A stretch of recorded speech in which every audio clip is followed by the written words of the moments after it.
நிமிடமோ அல்லது தாகம் அப்படின்னு சொல்லுவாங்க. ஈஸியாக பார்க்கணும். நம்ம உடம்புக்குள்ள நாம் அனுப்புகிற நீர் நல்ல நீரா இல்லை கெட்ட நீரா? நல்ல நீர், தூய்மையான நீர் தான். ஃபில்டர் பண்ணோம், இல்லை சுட வைக்கிறோம் இல்லையா? ஏதோ ஒன்று உடம்புக்குள்ள நல்ல தண்ணியை தான் அனுப்புகிறோம். இப்போ நல்ல தண்ணியை இங்கே அனுப்பியாச்சு. இப்போ இந்த நல்ல தண்ணின்னு ஒரு நீர் எடுக்கிறோம்ல, அதை தந்தது எது? உப்பு நிறைஞ்ச ஒரு கடல். இப்போ கடலிலிருந்து போகக்கூடிய ஆவி மேலே போய் மறுபடியும் அது கீழே வருதுன்னா அந்த கடல் நீர் ஆவியாக மேலே போகிறதுக்கு உதவியாக இருப்பது சூரியன் தான். சூரியன் எவ்வளோ பெரிய கடவுள்வாங்க. அப்போ சூரியன் அங்கேருந்து ஒளி வீசுது, அதை அங்கேருந்து நீராவியாக வருது, அப்படி மேலே போது மழை பொழியுது. நம்ம எல்லாரும் மழை தண்ணியெல்லாம் பல்வேறு நிலைகளில் நாம் வந்து நிலத்தடி நீர்னாலும் மழை நீர் இருந்தால் தான் அதுவும் வரும் வைங்களேன். இப்போ நல்ல தண்ணி வருவதற்கு காரணமாக இருந்தது உப்பு தண்ணி தான், கடல் தண்ணி தானே. இப்போ மறுபடியும் நம்ம தண்ணி சுற்றிட்டே இருக்கிறோம். எவ்வளோ நேரம் பார்த்துட்டு போகாமல் முடியும்?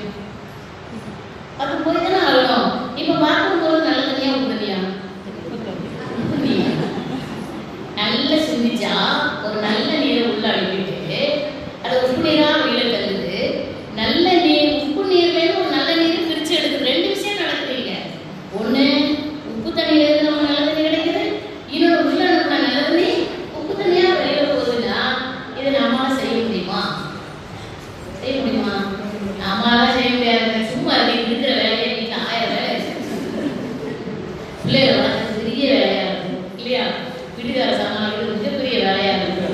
இங்கே ஒரு 4 மணி நேரம் ஃப்ரீயாக உட்காரணும்னு கேட்டால் அதை செய்ய முடியுமா, இதை செய்ய முடியுமான்னு கேட்குறீங்கன்னு கேட்டால் இங்கே உள்ள கரெக்டாக இதெல்லாம் நடந்தால் தான் அதையெல்லாம் நம்ம சமாளிக்க முடியும் இல்லையா? இதெல்லாம் உள்ள கிட்டக்கி சரியான என்ன பண்ணுவாங்க, தயாரிச்சு போகணும்ல. அதெல்லாம் எவ்வளோ கொடுமையான ஒரு முடியல செஞ்சுனாலும் உயிர் வாழ்வதற்குன்னா.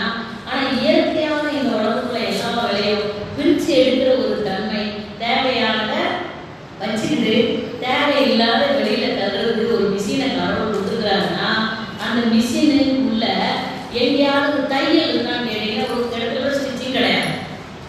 இல்லை இல்லை வெளியில லேசா ஏதாவது ஒன்றுனா உடனே என்ன பண்ணாங்க, பிடிச்சி வச்சு தையல் போட்டுருக்குறாங்கல்ல. அப்போ இயற்கையாக நாம் பிறந்து வரும்போது நம்ம உடம்புல எந்த விதமான தையலும் இல்லை.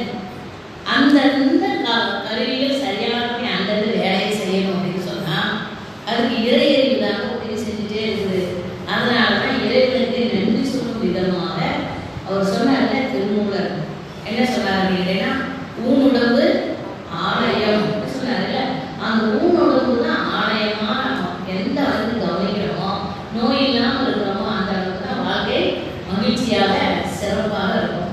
இப்போ உருவமாக கண்ட அத்தனையுமே விதவிதமாக தான் இருக்கும். பார்த்தோம், விதவிதமாக தான் இருக்கும். ஏன்னா அதான் இயல்பு, உருவமாக இருக்கிற எல்லாமே. இப்போ சாயந்தரம் மறுபடியும் அந்த பாட்டுக்குள்ளேயே போவேன். கற்கண்டு என்ற ஒரு வார்த்தை கரும்புரச பக்குவத்தில் சரித்திரமே. அந்த கரும்புரசத்தை தருவது கருமாக இருந்தாலும் அந்த கரும்புக்கு இனிப்பை செலுத்துவது எவரும் இல்லை. இப்போ அப்படியே நீங்க வச்சீங்கன்னா கற்கண்டு கரும்புரசம் வேறு பேராய் காட்ட, அது வேறு பேராக நம்ம காட்டுறோம். நம்ம சொல்றது பாரு, கரும்புரசத்துக்கு பிறகு நீ கல்கண்டா மாறப்படன்னு பேச முடியாது. கல்கண்ட பிறகு கரும்புரசத்துக்கு வந்த அப்படின்னு சொல்ல முடியாது. அதே மாதிரி தான் மனிதர்கள் அத்தனை பேரிடையே போய் உன்னுடைய மூலப்பொருள் தெய்வமே என சொல்ல முடியாது. மூலப்பொருள் நீ தெய்வம், உனக்குரியது எல்லாமே அங்கிருந்து கிடைச்சிட்டே இருக்கு சொன்னாலும் ஏற்றுக்க முடியாது. அதே மாதிரி நாம எல்லாரும் ஒண்ணுதானே சொன்னாலும் அவங்களால ஏற்றுக்க முடியாது. அப்படி ஒண்ணுதான் சொன்னா என்ன சொல்லுவாங்க, நான் 14 வருஷம் இருக்குமே பிறந்துட்டேன், நீ இப்போ லேட்டாக பிறந்திருக்க அப்படின்னு என்ன சொல்லுவோம். முதல்ல வயசு வித்தியாசம், பிறப்பு எல்லாத்தையும் வச்சு இது உருவத்துக்கு இல்லப்படும் வேறுபாடு வரத்தான் செய்யும். ஆனால் இந்த வேறுபாடுகள் எல்லாம் ஊடுருவி ஓடக்கூடிய ஒரு ஒற்றுமை அருளுங்கிற அறிவு இருக்கிறதுனால தான் மகான்களால் உணர்ந்து சொல்லப்பட்ட தெய்வம் ஒன்றுதான் அப்படின்னு. அப்படி தெய்வம் ஒண்ணுதான். ஆனால் அந்த தெய்வத்தை மூலமாக காணும் பொழுது அது ஒன்று எனவும், அதுவே உருவமாக காணும் பொழுது பளபளப்பாக வரும் என்றால், அப்படி பளபளப்பாக வந்த பஞ்சபூதங்களுக்கு ஒன்னொன்றுக்கும் ஒவ்வொரு தனித்துவம் இருக்குது. விண்ணுன்னா அதுக்கு ஒரு அழுத்தம் இருக்குது, ப்ரெஷர் இருக்கும். அதாவது விண்ணோட தன்மை அது நம்ம உடம்புல அழுத்த உணர்வாக இருக்கு. அதே மாதிரி தான் நீர் இருக்குது. ஆனால் அதோட தன்மை சுவையாக மாறுச்சு. அப்போ நம்ம நாட்டில் எடுத்துக்கிட்டா சுவை இருக்குதுன்னா அதுக்குரிய தன்மை ஊறுகாய்கள் என்ன வந்துடும் கேட்டீங்கன்னா சுவை வந்துடும் இல்லை. அப்போ மாங்காய் ஊறுகாய் அப்படி எதில் இருக்கணுமான்னு கேட்டால் இருக்க வேண்டாம். ஏற்கனவே பல ஆண்டு காலம் மாங்காய் ஊறுகாய் சுவைக்கு அனுபவம் என்ன பண்ணுன்னு கேட்டால் அந்த கருமையை முள்ளிருந்து அப்படியே எடுத்து கொடுக்குது. ஆமாம் மாங்காய் ஊறுகாய் எப்படி அப்படின்னு சொன்ன மாதிரி தான். அப்போ ஒன்றின் துணை இல்லாமலும் நம்முடைய மனம் வேலை செய்யும். வீட்டை நினைக்கிற இப்படி எதில் வந்து நிற்கிறதுல ஏற்கனவே வீட்டில் இருந்த அனுபவம் வருதுன்னா நம்ம என்ன பண்ணிடுவோம், வீட்டை நினைக்கிறோம்ல. இப்போ நம்ம உங்க எல்லாத்தையும் சொல்றேன், எங்க வீட்டை நினைக்கிறா உங்களால் நினைக்க முடியுமா? முடியாது. உங்க வீட்டை நினைக்கிற என்னால முடியாது. ஆனால் வீட்டுக்கு பொதுவாக ஒரு விஷயத்தை அந்த மண்டபத்தை நினைக்கிற நம்ம எல்லாராலையும் நினைக்க முடியுங்க. ஏன்னா நீங்களும் நினைச்சிருக்கீங்க, நானும் நினைச்சிக்கிறேன். பொதுவான ஒரு எண்ணம். அப்போ பொதுவான ஒரு எண்ணமாக இருக்கும் பொழுது அதை நாம் மீண்டும் சொல்ல முடியும், ஒரே மாதிரியாக சொல்ல முடியும். ஆனால் ஒவ்வொருத்தரோட அனுபவத்தை அந்த வீடு உட்பட சொல்ல முடியாது. ஏன்னா அது வேற மாதிரி வேற மாதிரி இருக்கும்.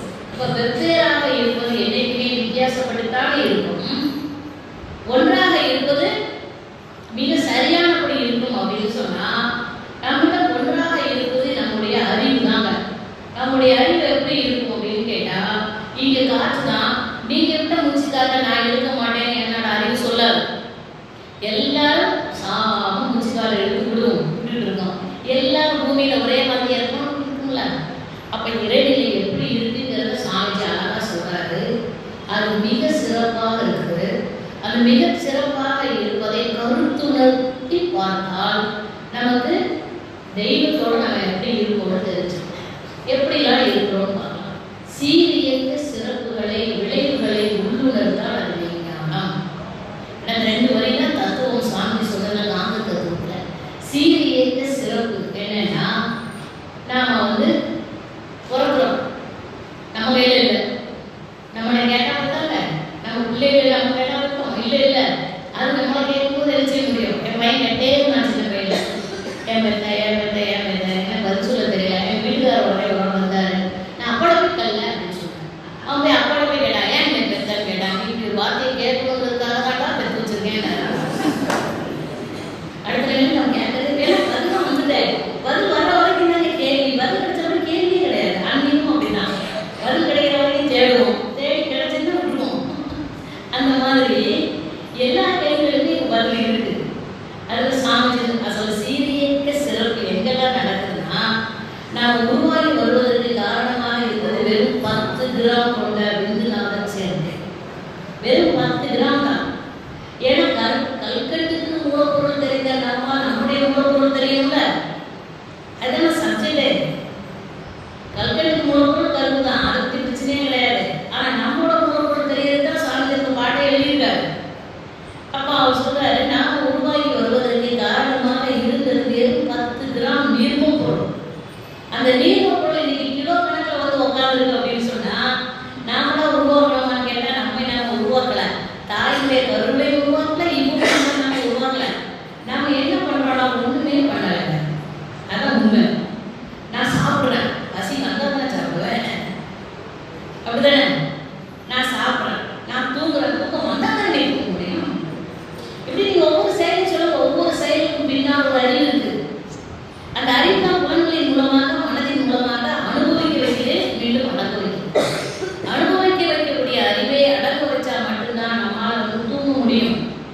இல்லைன்னா மனசு வேலை செஞ்சுட்டே இருந்து எல்லாம் தூங்காம இருந்தா வரைக்கும் முடிச்சிடும்.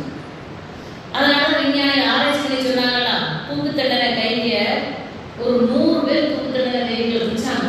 100 பேர், 1-2 பேரும் இல்லை. அவங்களை எல்லாரும் கொண்டு போய் ஒரு இடத்துல அடைச்சாங்க. அடைச்சிட்டு கொஞ்சம் கொஞ்சமா சொல்றாங்க, யாரெல்லாம் தூங்காம இருக்கிறீங்களோ 1 மாசம் அவங்க விடுதலைன்னு சொன்னாங்க. அதில் ஒவ்வொருத்தரா கழிஞ்சிட்டாங்க. 10 நாள் ஆனோட அவங்க சொல்லிட்டாங்க, விடுதலை தரவோட 1 தரவோட எனக்கு தூங்க விடுங்க வச்சாங்க. ஏன்னா அதுக்கு மேலே ஆனால் என்ன கேட்டீங்கன்னா, அந்த தூங்காம இருந்தா வீட்டுக்கு போயிடலாமா? அந்த வேகத்தில் அவங்க தூங்காம இருந்து பார்த்துட்டாங்க, துன்பம் வந்துச்சு, பசி வராது தூங்கலைன்னா. அப்புறம் உடல் வலிச்சு இன்னைக்கு எல்லாம் தாறு மாதிரி ஆயிடும். இல்லை கொஞ்சம் கொஞ்சமாக குறைஞ்சி கடைசியில் ஒரு 10 பேர் மிஞ்சிருக்காங்க. அந்த 10 பேரை சொல்லிட்டான், சரி இது கொஞ்ச நாள் தான், நீ பொறுமையாக இரு, தூங்காம இது 10 பேரும் உனக்கு மரண தண்டனை கிடையாது, விடுதலை பண்ணிடுவோம். உடனே 10 பேர் என்ன பண்ணாங்க, கடைசியில் அவங்க சாப்பாடு தான் போகும். அப்புறம் யாருமே சாப்பிடல, என்னமே சாப்பிடல, சத்தமே இல்லை. அந்த ரூம் கதவை திறந்து பார்த்தா 10 பேர் ஒருத்தர் அடிச்சு போன்னு செத்துவிட்டாங்க. ஏன்னா மனநிலை பாதிச்சுட்டு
எப்பா நம்மகிட்ட இருக்கான்னு பார்க்கணும்ல. இப்போ உறங்கும் பொழுது நம்மிடம் மனசே இல்லை, ஆனா நம்ம முழுமையாக அறிவோடு அல்லது இறைவனோடய இணைஞ்சிருக்கிறோங்கிறத தெரிஞ்சுட்டா ஆழ்ந்த உறக்கம் நமக்கு வரும். அப்படி இல்லை நீங்க படுத்த உடனே அந்த அறிவையோ நான் எதுக்கு தூங்குறேன், இந்த சிந்தனையெல்லாம் எனக்கு வந்துகிட்டே இருக்குது அப்படின்னு நினைச்சா மனசு தூங்க விடாதுல்ல. மனம் தூங்க விடாம வரக்கூடிய எண்ணங்கள் என்ன பண்ணணும் கேட்டா நம்முடைய அமைதியை மேற்கொண்டுட்டே இருக்கும். அப்ப அது ஒரு சரணாகதி இருக்கான். அறிவு என்ன பண்ணுது, மனசை கொண்டு தன்னோட அப்படியே ஈர்த்து வச்சுக்கலாம். அந்த ஈர்ப்புக்கு உட்பட்டு மன அலைச்சல் வேகம் குறைச்சோட நம்ம தூங்கிடுறோம்.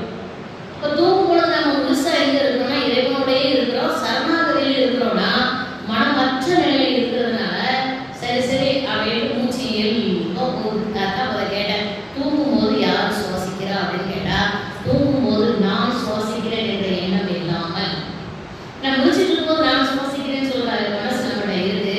தூங்கும் போது நான் சுவாசிக்கிறேன் என்று சொல்லாத ஒரு எண்ணம் நம்மிடம் இருக்குன்னா எது சுவாசிக்கிறது என சிந்தித்தால் நாம் பிறந்ததிலிருந்து இறக்கும் வரையிலும் சுவாசிப்பது அறிவுதான்.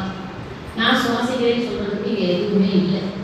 அப்போ ஒரு மூச்சு காத்தே நானே சுவாசிக்கிறேன் சொல்றதுக்கு இல்லைன்னா அப்புறம் பிற விஷயங்கள் எல்லாம் அது மனதின் துணை கொண்டு உடல்களின் துணை கொண்டு நாம வாழ்றோமே ஒழிய ஆதாரமாக உள்ளே இருக்கக்கூடிய அறிவு அருவம்.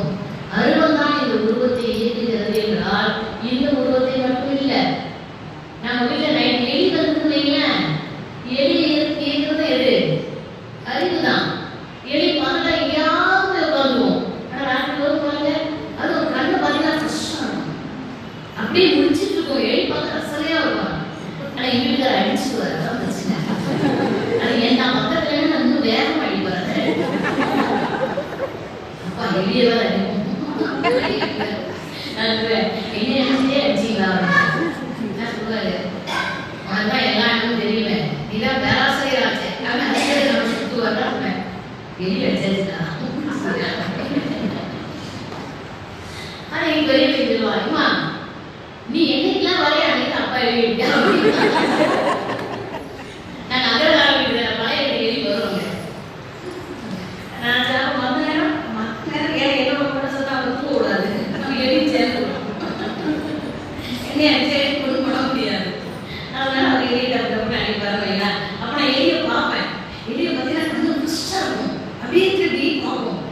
பார்த்தாலே அன்னைக்கு போலயே தோணலைங்க அப்படின்னு அப்படி சோறு போட்டு வாழ்க்கையே பண்ணுறது. அந்த மாதிரி எலிக்கு ஒரு அறிவு பார்த்தீங்களா, நம்ம அதுவும் இரவு பாலில் தூண்டி இறை தேடுது வாரத்தால பிறந்திருக்கு. எல்லா உயிர்களுக்கும் அறிவு நிரம்பி இருக்குல்ல, அந்த எல்லா உயிர்களுக்கும் அறிவு நிரம்பி இருக்கு. ஆனா எங்கேயுமே கண்ணால் பார்க்க முடியுமா? பார்க்க முடியாது. ஏன்னா நம்ம அறுபதுக்குள்ளே தான் போவேன். எந்த ஒரு இடத்திலும் யாருக்குள்ளேயும் இருக்கக்கூடிய அறிவை நம்மால் கண்ணால் பார்க்க முடியாது என்றால் மறை பொருள் மூன்று, ஒன்று உயிர், இன்னொன்று அறிவு, இன்னொன்று மனசு. அப்ப மனசு எல்லா இடத்துலையும் நிரம்பி இருக்குமா? எல்லா இடத்துலையும் நிரம்ப போய் தான் நம்ம பேரியக்க மண்டலத்தை செய்ய முடியுது, இல்லை செய்ய முடியாதுல்ல. இப்ப பேரியக்க மண்டலத்தை தாண்டி சுத்த வெளியே போறோம்னா அப்படியே போயிடுது. அப்படி என்ன பண்ண நின்றுட்டு மறுபடியும் வரோம்னா மனம் இல்லைன்னா நம்ம கூட செய்ய முடியாதுங்க. அப்ப மனசு நம்ம இருந்தாதான் அனுபவம் பண்ண முடியும். ஆனா அதே மனசு எப்ப பாரு வேலை செஞ்சுட்டே இருந்தா தூக்கம் இல்லைன்னா வாழ முடியாது. அப்ப இறைவனுடைய கருணையை நினைச்சு பார்த்தா ஒரு 6 மணி நேரமாவது மனசை அறிவோடு ஒடுங்கி போனா நாம் எடுக்கும் முயற்சியும் அங்க இல்லை. எப்ப தூங்குனீங்கன்னு கேட்டா எல்லாராலையும் பதில் சொல்ல முடியும். எப்படி தூங்குனேன்? நல்லா தூங்குனேன். எப்ப தூங்குனேன்? பாட்டு கேட்டே இருந்தேன், குழந்தை படுத்துட்டே இருந்தேன், பேசிட்டே இருந்தேன், இப்படித்தான் ஒரு பதில் வருமே ஒழிய நான் இந்த சைடு தூங்குனேன்னு யாராலும் சொல்ல முடியாது. ஏன்னா நம்மளோட மனசு அறிவோட போய் சரணாகதி தத்துவம், அதனால அது சரணாகதியாக போய் அறிவுக்கு ஒடுங்கி நின்றோம். அப்ப என்ன நம்முடைய மன அலைச்சல் வேகம் டெல்டா இருக்குமா? டெல்டா வேகம் அனுபவிக்க முடியாது. அதனால துரியாவிதமும் நின்று நினைக்கிறேன் தூங்குனேன் நினைக்கிறேன் சொல்ல பாருங்க, அனுபவிச்சு சொல்ல முடியாது. அப்ப அந்த டெல்டா வேலை மனசுக்குள்ள போயிடுனா ஆழ்ந்த உறக்கம். அந்த ஆழ்ந்த உறக்கம் இல்லைன்னா மறுநாள் காலையில் நம்ம எழுந்து எந்த வேலை செய்ய முடியாது. அந்த ஆழ்ந்த உறக்கம் நடக்கும் பொழுதும் என்ன நடக்குதுன்றது கேள்வி. சீரியக்க சிறப்புகளை, அந்த சீரியக்கம் சாதாரண இயக்கத்திற்கும் சீரிய இயக்கத்திற்கும் சிறப்பு. சாதாரண இயக்கம் எப்படி வேணாலும் போகலாம், ஆனா சிகரம் மதிச்சு போனா சீரிய இயக்கம். சிகரம் மதிச்சு போனா சீரிய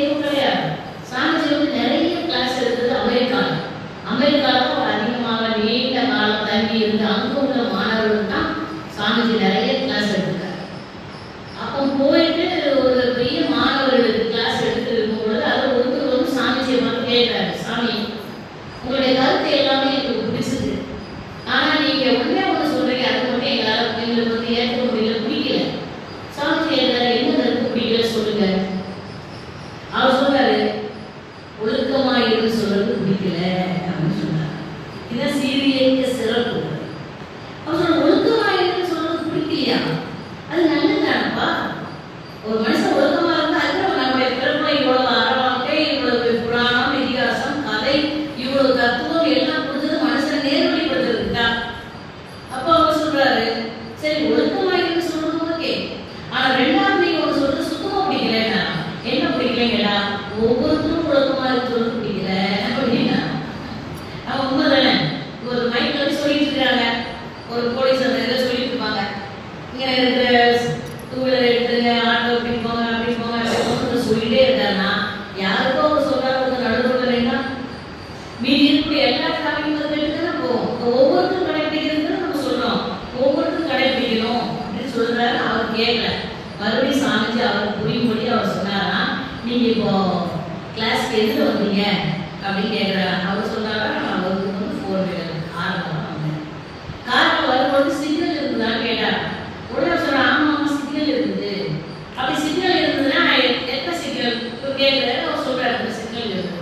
அப்போ கிரீன் போட்டால் என்ன பண்ண, கிரீன் போட்டால் வந்துடுவேன், ரெட் போட்டால் நிற்பேன். அப்போ சாமிஜி கேட்டாரா, ரெட் போட்டால் ஏன் நிற்கிறேன் வர முடியாதுன்னு கேட்டார். ரெட் சிக்னல் வந்துட்டுனா நிற்க, நான் நின்றுட்டேன் அப்படின்னா ஏன் நிற்கணும், நீ மாத்த வர வேண்டியதுன்னா ஆனால் தொய்ந்து போதுதான் நிற்கிறாங்கல்ல. 100 பேர் ஒருத்தாங்க வந்தவொடனே ஒன்றும் கெட்டு போகாதுங்கிறா. ஐயோ சாமி 99 பேர் நிறுத்திட்டு நான் மட்டும் வந்து ஆக்சிடென்ட் ஆயிடும், போலீஸ் பிடிச்சிட்டு போயிடும் அப்படி இப்படின்னா. அப்போதான் சாமி சொன்னாராம், அங்கே இருக்கிற சிக்னல் என்பது இங்கிருந்து வர்றவங்களுக்கு என்றால் பொதுவாக ஒரே ஒரு லைட்டு தான். ஒவ்வொருத்தருக்கும் 100 லைட் தான் கிடையாது. ஒரு லைட் போட்டால் 100 பேர் நின்ற வேண்டியதான். இந்த பக்கம் இந்த பிரச்சனை நின்ற. அப்போ அவர் சொன்னாராம், எப்படி அங்கே இப்படி பிரிச்சு விடுவதற்கான ஒரு சிக்னல் இப்போ நீ நில்லு அப்படி இருக்குதோ அதே மாதிரி தான் நமக்கு இருக்குது ஒரு அறிவு. அந்த அறிவு சொல்லும், நீ இதை செய் இதை செய்யாத, அப்படி நீ இதை செய்யாதன்னு சொல்வதற்குண்டான சிக்னலுக்கு பெயர் அறிவு. அதை மீறி போது எது கேட்டீங்கன்னா மனசு. மீறி போனா துன்பம். ஆனால் அதை பார்க்கலாம், நாம மட்டும் ஒழுங்கா இருந்து என்ன காணப்போம் அப்படின்னு நினைச்சா யார் ஒருவர் மீறினாலும் அத்தனை பேரையும் பாதிக்கும்.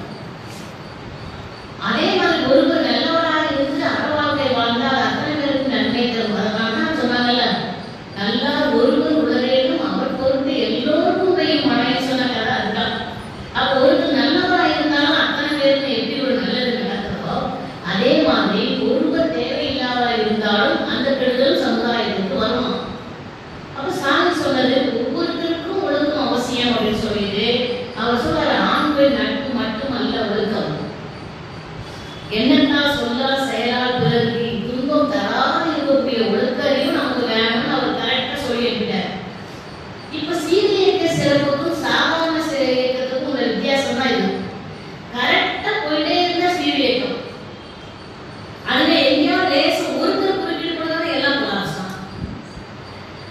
எருப்படி கரெக்டா போகும்போதீங்களா சீரியக்கம். அது எருப்பு எங்கேயாவது போய் இருந்து அங்கே அது கரெக்டா உன்னோட அது என்ன பண்ணலாம் அப்படின்னா அந்த சுவாசத்தை அப்படியே கண்டுபிடித்து போயிடல. அது மாதிரி சீரியக்க சிறப்பு நம்மிடம் இருக்கா இல்லையான்னு கேட்டா, நாம தூங்கும் பொழுதும் நாம் சுவாசிக்கிறோம் என்றால் அது சீரியக்க சிறப்பு. முடிச்சுட்டு இருக்கும்போது நாம முடிச்சுட்டு இருக்கும்போது முடிச்சுட்டு போயிட்டே தான் இருக்கு, அது சீரியக்க சிறப்பு தானே. இப்ப எல்லாரும் காலையில சாப்பிட்டு வந்துருக்கிறோம், உடம்புக்கு ஒரு மாற்றம் நிகழ்ந்துட்டே இருக்குன்னா சீரியக்க சிறப்பு தானே. மதியம் நமக்கு பசி கரெக்டா வந்தா சீரியக்க சிறப்பு தானே. அப்படி வரலைன்னா இயக்கம் சரியில்லை, முறைப்பாடு வருது இல்ல, எனக்கு என்னன்னே தெரியல, பசிக்கல, எனக்கு என்னன்னே தெரியல, வைக்க வைக்குது, எனக்கு என்னன்னு தெரியல. உன்னுடைய சேவை ஏதோ தவறு இருந்தால் இந்த சீரியக்கம் உடனடியாகும். அப்ப நம்ம உடம்புக்குள்ள எல்லா சிஸ்டமும் சரியாக இருப்பது சீரியக்கம். அது வெளியிறது என்றால் அதுக்கு 3 காரணம். ஒன்று அறியாமையினால, இன்னொன்று அலட்சியத்தால, இன்னொன்று உணர்ச்சி வைத்தால. இந்த 3 காரணமாக சீரியக்கம் இங்கு கெடும் என்றால் இந்த உடல் நம் வசம் இருப்பதா. ஏன்னா நாங்கள் மனசு கொண்டு அதிகமாக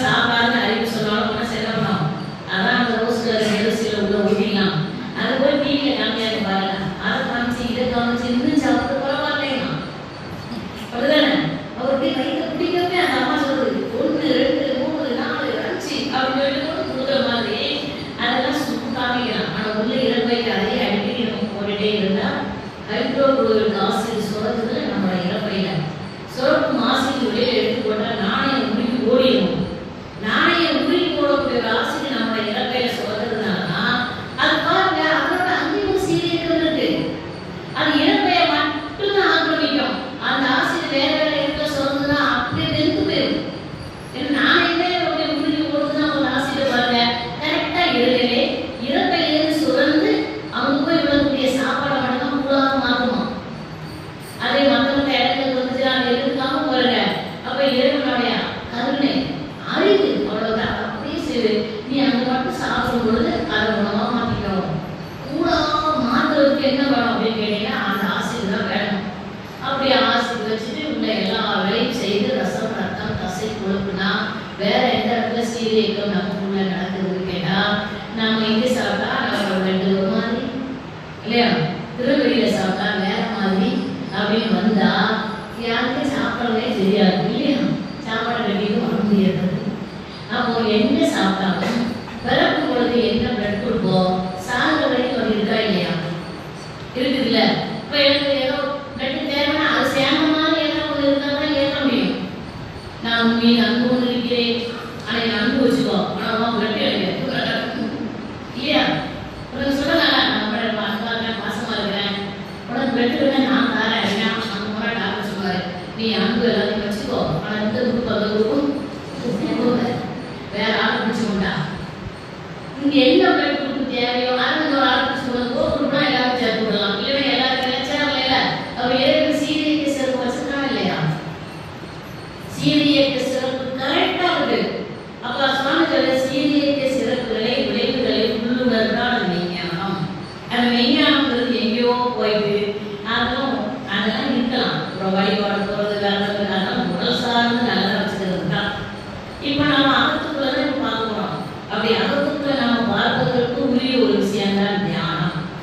தியானம் செய்தால் என்ன நன்மை? தியானம் செய்தால் நம்முடைய மூலப்பொருள் எதிரில நமக்கு தெரிய வரும். நம்முடைய மூலப்பொருள் நமக்கு தெரிய வருவது மனம் மிகுந்த மகிழ்ச்சி அடையும். அந்த மிகுந்த மகிழ்ச்சி அடைஞ்ச பிறகு மரண பயம் இருக்காது.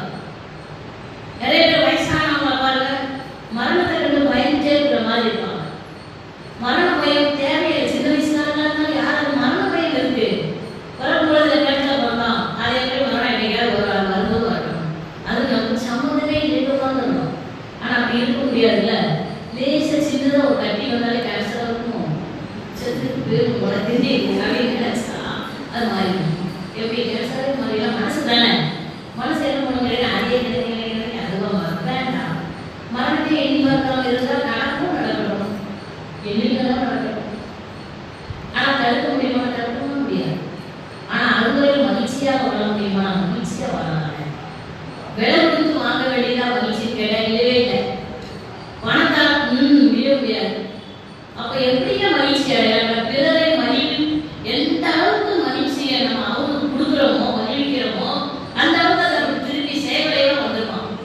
அது சேவலையில தெரிஞ்சுக்கிட்டவங்க சொன்னது நீ எந்த அளவுக்கு பிறருக்கு மகிழ்ச்சியை கொடுப்பதற்காக தயாரா இருக்கிற உடலளவுல மனசளவுல அப்போ உன்னுடைய உடலும் மனசும் சரியாக இருப்பதற்குரிய செயல் தான் நாம செஞ்சுட்டு இருக்கிறது. இப்போ நீங்க உடற்பயிற்சி கொடுக்குறீங்கன்னா அதுதானே.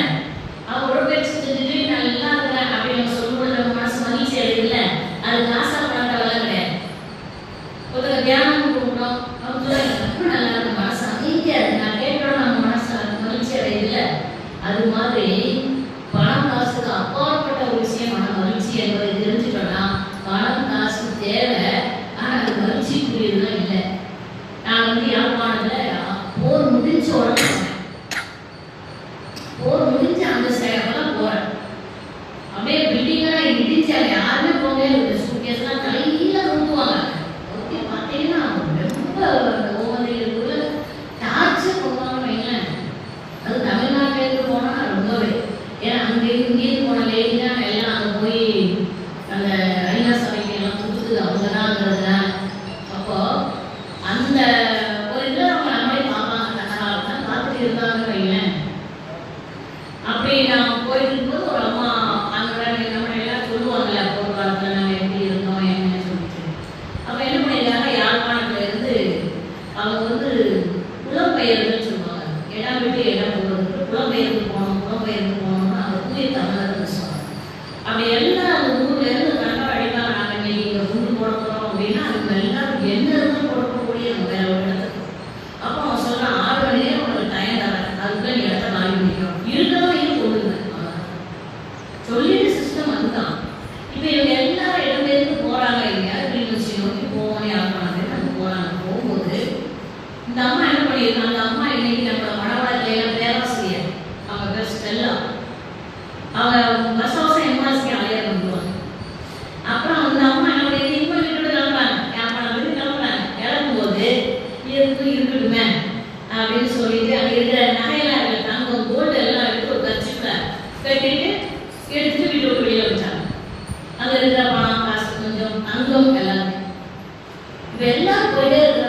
இவங்க நினைச்சாங்கன்னா இந்த தங்கம் எதுக்கு அப்படின்னா தங்கத்துக்கு மதிப்பு தான்.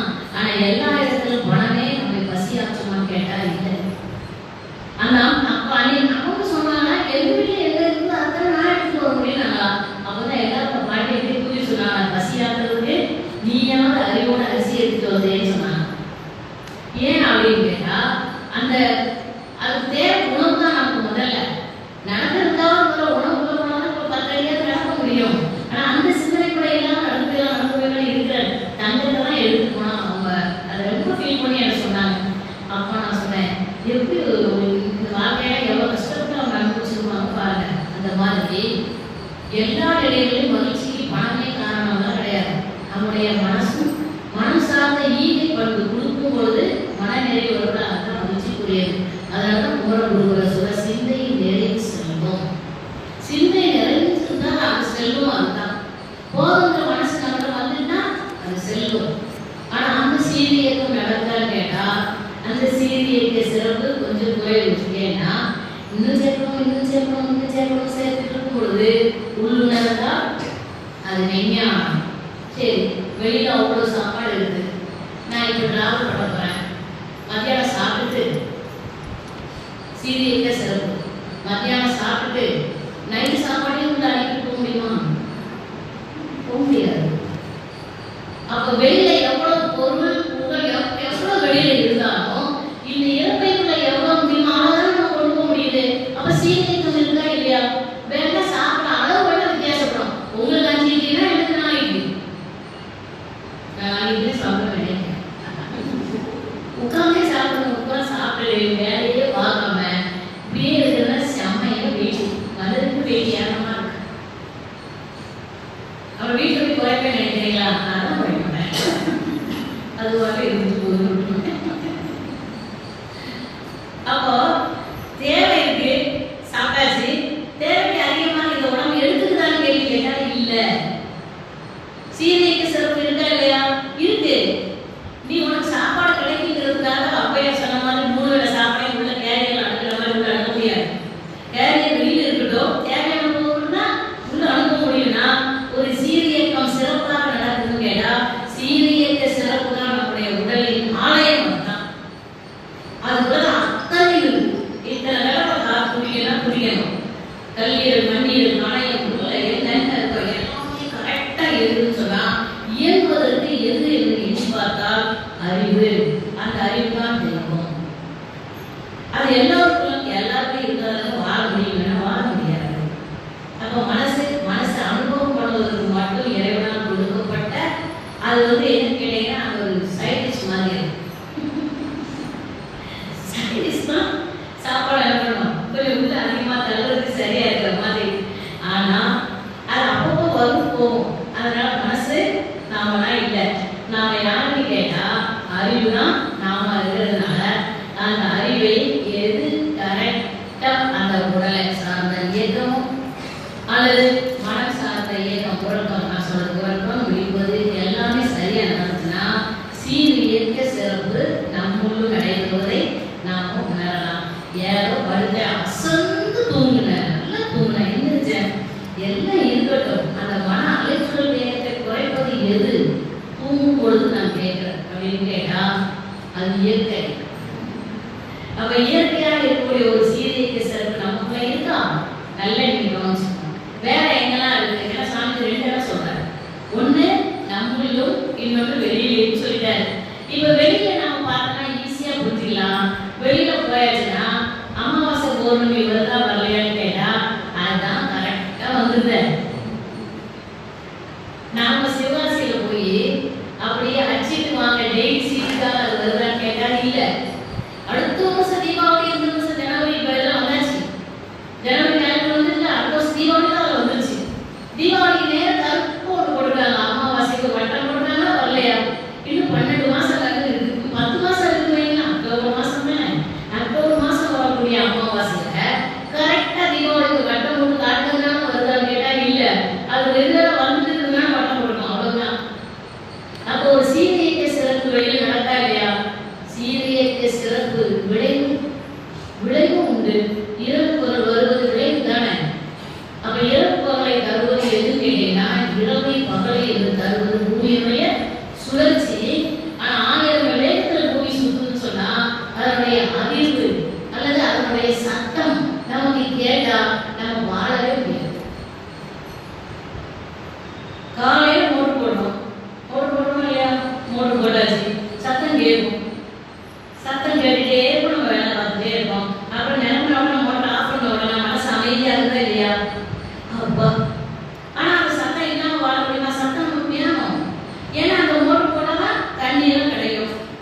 பின்னால முன்னால ஹாரன் சத்தம், என்ன சத்தம் கேட்க கேட்க என்ன இருக்குல்ல, நமக்கு விரும்புகிற சத்தமா இருந்தா ஓகே, விரும்புகிற சத்தமா இருந்துச்சுன்னு தான் வருது. இதே 24 மணி நேரம் நமக்கு கேட்டா அப்படி இருக்கும், பாட முடியாது. ஆனா இறைவனோட கருணையை பாருங்க, பூமி ஓடும் சத்தம் கேட்கல. பூமி ஓடும் சத்தம் கேட்டுச்சுன்னா இறைச்சல் தாங்க முடியாது. அப்புறம் என்ன கேட்கல அப்படிங்கிற, அதை சுத்தி சுத்தி வரக்கூடிய சுழற்சியின் தாக்கம் வளர்ச்சிக்கு உதவி செய்தாலும் நாம உணரக்கூடிய ஆற்றல் அங்க இல்லை, கொடுக்கல இல்ல. நம்ம இறைவன் ஈர்த்து பிடிச்சு வச்சுட்டு நம்மளை எல்லாரும் இங்கே சரியானபடி இயக்கிறது என்றால் சீரியக்கு சிறப்பு. இன்னொரு இடத்துல சிக்னல் பார்க்கல, இங்க சீரியக்கு சிறப்பு ஒரு சிக்னல் போடாம மனுஷனால நின்று போக முடியுது. அதை எப்படி போனா சிக்னல், இது திரும்பிய சிக்னல் கிடையாது, அப்படி போனாலும் இருக்கு போய் போறது. அப்போ சிக்னல் எதுக்கு இங்க நம்ம மனுஷனுக்கு கொடுத்துருக்கோமோ அதே மாதிரி வெளியில பிரபஞ்சத்துல எந்த கிரகத்திற்கும் சிக்னல் கிடையாது. ஆனா ஒன்றோடு ஒன்று மோதுவதும் இல்லை, ஒன்றை விட்டு ஒன்று விலகுவதும் இல்லை. ஒன்றோடு ஒன்று மோதினாலும் நாம் வாழ முடியாது, ஒன்றை விட்டு ஒன்று விலகினாலும் நம்மளால வாழ முடியாது. சூரியனிலிருந்து வரக்கூடிய அலை இல்லைன்னா பூமியில 4 வரை பருவ காலங்கள் கிடையாது. காற்று காலம், மழை காலம், குளிர்காலம், வெயில் காலம். இந்த 4 காலம் இருந்தால் உயிர்கள் இங்க வாழ முடியும், பயிர் விளையும். ஏன்னா பயிர் விளையாது. அந்த 4 காலத்தையும் தருவதற்கு காரணமாக இருப்பது சூரியன். ஆனா சூரியனுடைய அலை நேரடியா வந்ததுன்னா நம்மளை எரிச்சும். அதனால இறைவனுடைய கருணையை பாருங்க, காற்று மண்டலத்தை சுற்றி கொடுத்துட்டு இருக்கு. அப்ப காற்று மண்டலத்தை நம்ம உட்கார்ந்துருக்கிறோம், பூமியில காற்று மண்டலத்தை தான் நம்ம சுவாசிக்கிறோம், உட்கார்ந்துருக்கிறோம். இப்போ பூமிக்கு மேல 10 மைல் உயரத்திற்கு காற்று மண்டலம் கவசம் போடு அப்படின்னு சொல்றல, அதுதான் கவசம். நமக்கு மட்டும் இல்லை, எல்லா உயிர்களுக்கும் கவசமா இருக்கு. கவசமா என்ன நினைச்சிருக்கிறோம், சுவாசிக்கிறவன் அதுக்கு மட்டும்தான் கேட்டா இல்லை. அந்த சீரியக்க சிறப்பு எப்படி இருக்குன்னா, காற்று மண்டலம் அங்கே வரக்கூடிய சூரியனை வாங்கி அதனுடைய வேகத்தை கணிஞ்சு கொஞ்சம். அதான் சொல்றேன், டீ சூடா இருந்தா காற்றுல வச்சீங்கன்னா ஆயிருந்தா, ஏன்னா காற்றுக்கு அந்த சூட்டை என்ன பண்ணிடும், ஆற்றுப்படுத்தக்கூடிய தன்மை இருக்கு. இப்ப அங்கேருந்து சூரிய அலை வரவும் 10 மைல் உயரத்திற்கு அடக்கிற காற்று மண்டலத்துல வந்து மோதுதுல, அப்படி மோதி மோதி உள்ள வரும்பொழுது மிதமான சூடாக மாறிடும். நேரடியாக சூரியன் அலை நம்மளை தாங்க முடியாது. அப்ப இறைவனோட கருணை வந்து வாங்கி இங்க அனுப்புது. சரி, இப்போ ஒரு கேள்வி, பகல தானே சூரியனுக்கு பாதுகாப்பு நமக்கு தருது காற்று, நைட் அது என்ன பிடிக்குது அப்படின்னு கேட்டா, உள்ளே இருக்கக்கூடிய வெப்பம் வெளியில் சென்றால் நம்ம உயிர் வாழ முடியாது. அப்போ பூமிக்குள்ள இருக்கிற வெப்பம் அல்ல, அந்த வெப்பத்தை வெளியில தள்ள போய் சென்று போயிடக்கூடாதுல்ல, அதுக்கும் காற்று மண்டலம் தான் காரணமா இருக்கலாம். இதுல எதையாவது நாம செய்ய முடியுமான, சும்மா இருக்கு இதையே கேட்காதீங்க அப்படின்னு செய்ய முடியாது இல்ல. அப்ப காற்று சுவாசிக்கிறோம், தெய்வம் தானே, அது நம்மை சாத்தா சர்வகாலம் சூரியனிலிருந்து பாதுகாக்குது, பூமியின் மையத்திலிருந்து வெப்பம் வெளியில போக விடாமல் பாதுகாக்குது. அப்படின்னா காற்று மிகப்பெரிய விஷயம், ஆனா அது கண்ணுக்கு தெரியல. இப்ப காற்று மண்டலம் ஒரு புறம், பூமி ஒரு புறம், சூரியன் அப்படின்னா சிக்னலே இல்லாம இயங்கக்கூடிய பிரபஞ்சம் மிக மிக மிக பெரியது. அந்த மிகப்பெரிய சிக்னல் நிறைய கிரகம் எல்லாம் உருண்டு ஓடிட்டே இருக்குன்னா அதனுடன் பாதையில ஓடுவதற்குரிய அறிவை கொடுப்பது தெய்வம். சரியாக இயங்குவதற்கு தெய்வம் அறிவு கொடுக்குது. ஆனா அது ஓடுவதற்கு ஒரு ஆற்றல் வேணும், ஒரு எனர்ஜி, அதை கொடுக்கறதும் தெய்வம் என்றால் நாம எண்ணி பார்க்க கூட முடியாதுங்க இறைவனுடைய செயலை. நாம நினைச்சிட்டு இருக்கிறோம், என் பையன் நல்லா பாஸ் ஆனா இறைவன் இருக்கிறான், என் பையன் ஃபெயில் ஆனா இறைவன் இல்லை இல்லையா. எனக்கு நல்ல என்ன சொல்லலாம், நிறைய விஷயம் இருக்கு எனக்கு. நான் கொண்டு போன என்ன சொல்லலாம், காசு தகுந்தபடி சேலை கிடைச்சுன்னா கடவுள் நல்லா வந்திருக்காரு. இதெல்லாம் பெஸ்ட் இறைநிலையான மிகப்பெரிய கடமை, மிகப்பெரிய இயக்கத்தை சீரியக்க சிறப்பாக செஞ்சுட்டு இருக்கிற அப்படியே சோபா உட்கார்ந்து நீங்க நினைச்சு பார்த்தாலே இறைவன் தான். இறைவன் அப்படியே நம்மளே நினைக்கலாம், என்னென்னலாம் பண்ணிட்டு இருந்த இறைவனை நம்ம கொண்டாடுவா, நாமளாம் ஒன்றும் செய்யறவங்க ஒன்றுமே செய்ய முடியாது, செய்யவும் இல்லை. அப்படியே மூலம் தான் அனைவருக்குள்ளும் இருந்து இயங்குகிறது என்பதை உணர்ந்து கொண்டவர்கள் தான் கோயில 2ஆ பிரிச்சாங்க. ஒன்று மூலவர், இன்னொன்று உற்சவர். கோயிலுக்கு போனோமா, கோயிலுக்கு போனால் 2 இருக்குல்ல, உள்ள மூலவர் இருக்கிற ஒரு நாள் வெளியில் வர மாட்டார், உற்சவர் அவர் ஊர்வலமா வெளியில் வருவார். இப்போ உற்சவர் வெளியில் வரணும், மூலவர் உள்ளே இருக்கணும்னா நம்ம மூலவரை வணங்கிட்டு உற்சவர் அப்பப்போ வணங்கிட்டு வந்துடுவோம். ஆனால் உற்சவர் வெளியில் வரும்போது வாசலை எங்கே வச்சுட்டு இருக்கோம்? எப்படிலாம் வந்து வரவேற்கிறோமா இல்லையா?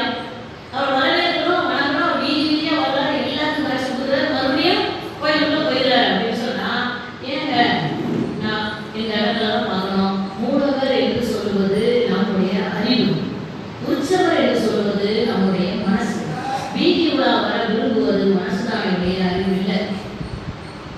சில பேர் சுற்றிட்டே இருக்கிறது ஆசை, சில பேர் எங்கி போகலாம் அப்படின்னு இருப்பாங்க. ஆனால் இயங்குவாங்க, வீட்டுல வேலை பார்த்துட்டு எல்லாம் பண்ணிட்டு இருந்தாங்க, இயக்கம் இருக்கும், வெளியில போறதுக்கு இல்லை. இப்போ ஏன் இதெல்லாம் சடங்கு முறைகளாக கோயிலில் வச்ச காரணம் அது பல காரணம். ஆனால் நம்மளால பார்த்தா நம்மளும் உற்சவர் இருக்கிறாரு, மூலவர் இருக்கிறார் என்றால் உற்சவராக இருப்பவர் மன அலைச்சுடல் வேகம். என்னன்னா உற்சவர் எல்லாம் சுற்றினாலும் கோயிலுக்குள்ள போயிருக்கிற மாதிரி தான் நம்முடைய மனசு பகலும் கூட எங்கெல்லாம் போயிட்டு நைட்டு உட்காந்து டிவி எல்லாம் பார்த்தாலும் எங்க போய் அடங்கணும்.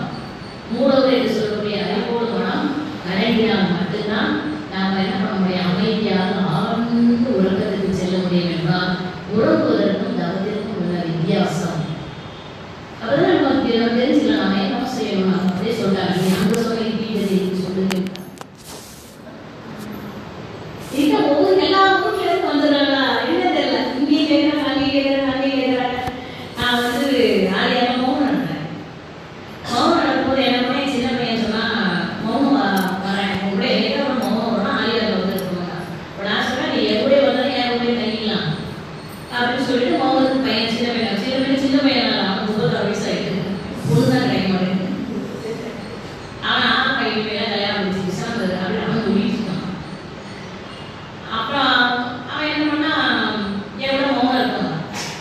மௌனம் இருந்தவங்க எனக்கு மௌனத்தில் என்ன பண்ணுவாங்கன்னு கேட்டீங்கன்னா மௌனத்துலேயே எனக்கு கிளாஸ் இருக்கும், மற்ற நேரம் ஒரு கிளாஸ் கொடுத்துருவாங்க.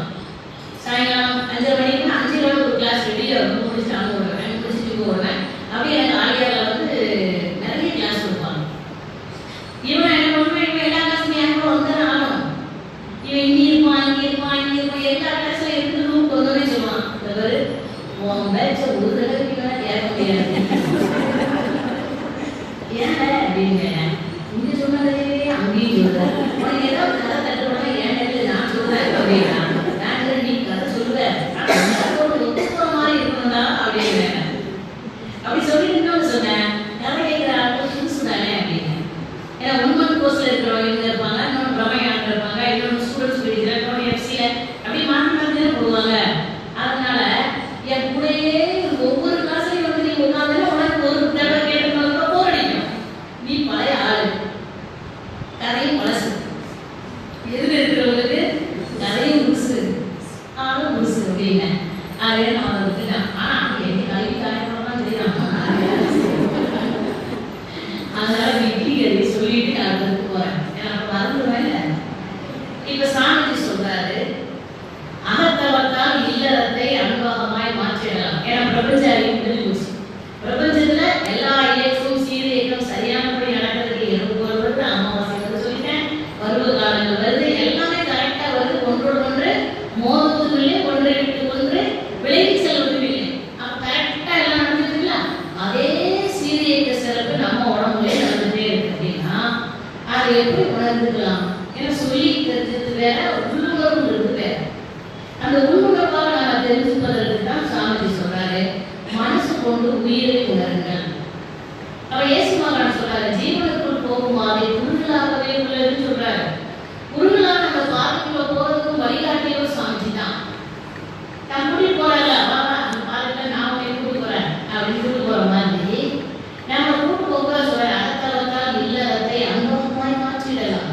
நம்முடைய நோக்கமே என்னன்னா குடும்பம் நல்லா இருக்கணும், அவ்வளவுதான். என்னோட நோக்கம் அப்படிதானே, குடும்பத்துக்காக தான் ஆகணும் அப்படின்னு.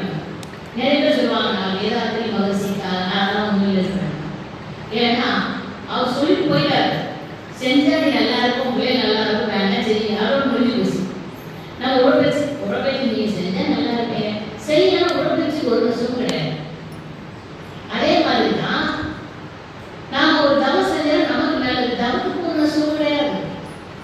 அப்படி ஒரு தவத்தை நாம செய்யணும் அப்படின்னா அந்த தவம் செஞ்சா என்ன நடக்கும் அப்படின்னு கேட்கும்போது எல்லா புலன்களும் இது சரியானபடி வேலை செய்யும். தேவையான என்ன சொல்லலாம், கண்ணு காதுலாம் தேவையில்லாம ஏதாவது பிரச்சனை பண்ணிட்டே இருந்தாலும் சுவாமி தவம் கொடுத்துருக்காருல்ல.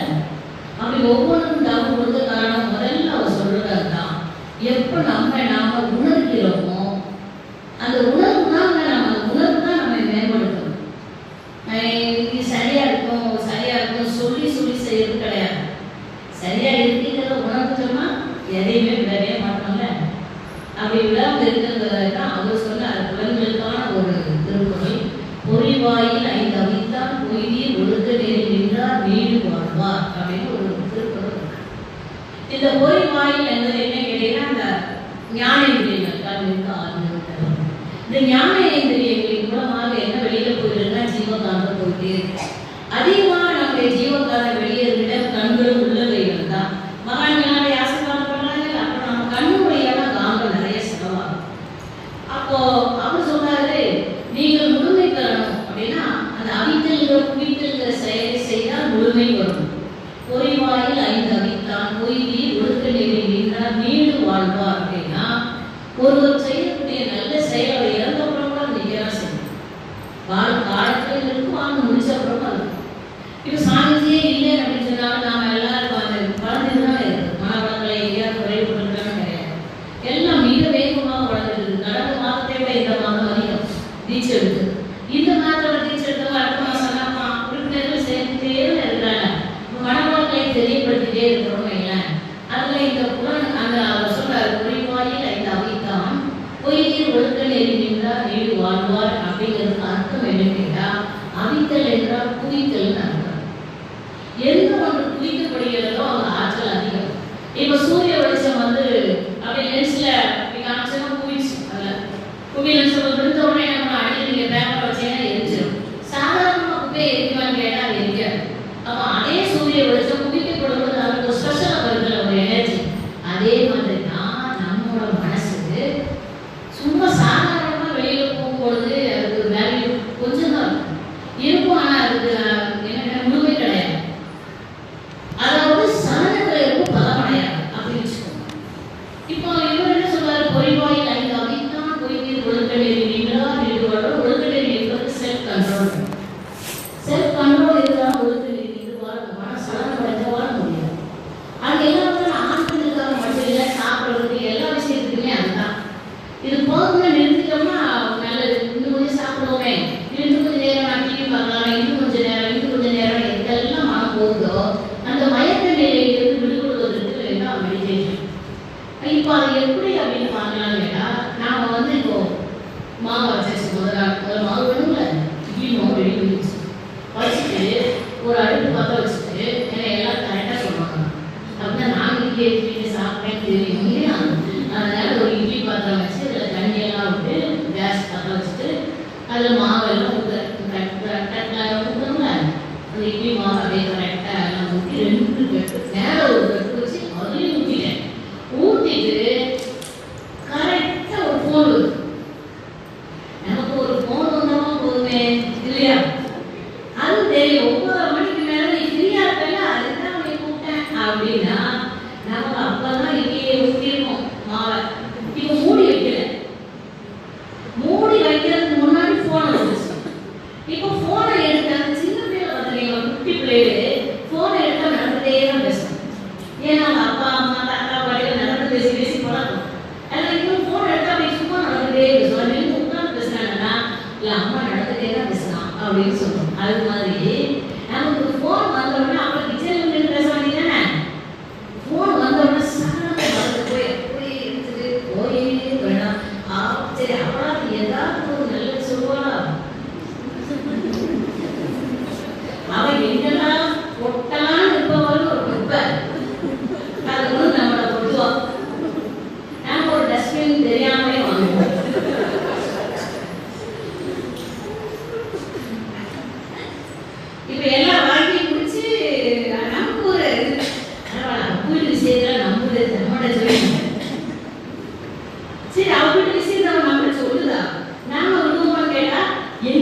இந்த அவித்தல் என்ற குவித்தலை எப்பொழுது எங்கெல்லாம் நடத்துகிறோமோ அதெல்லாம் அந்த மாவு பதமடைகிற மாதிரி நம்மளோட மனசு கருவி பயங்க அது பதமடைஞ்சதுன்னா ரொம்ப நேக்கா எல்லாத்தையும் கரெக்டா பயன்படும்.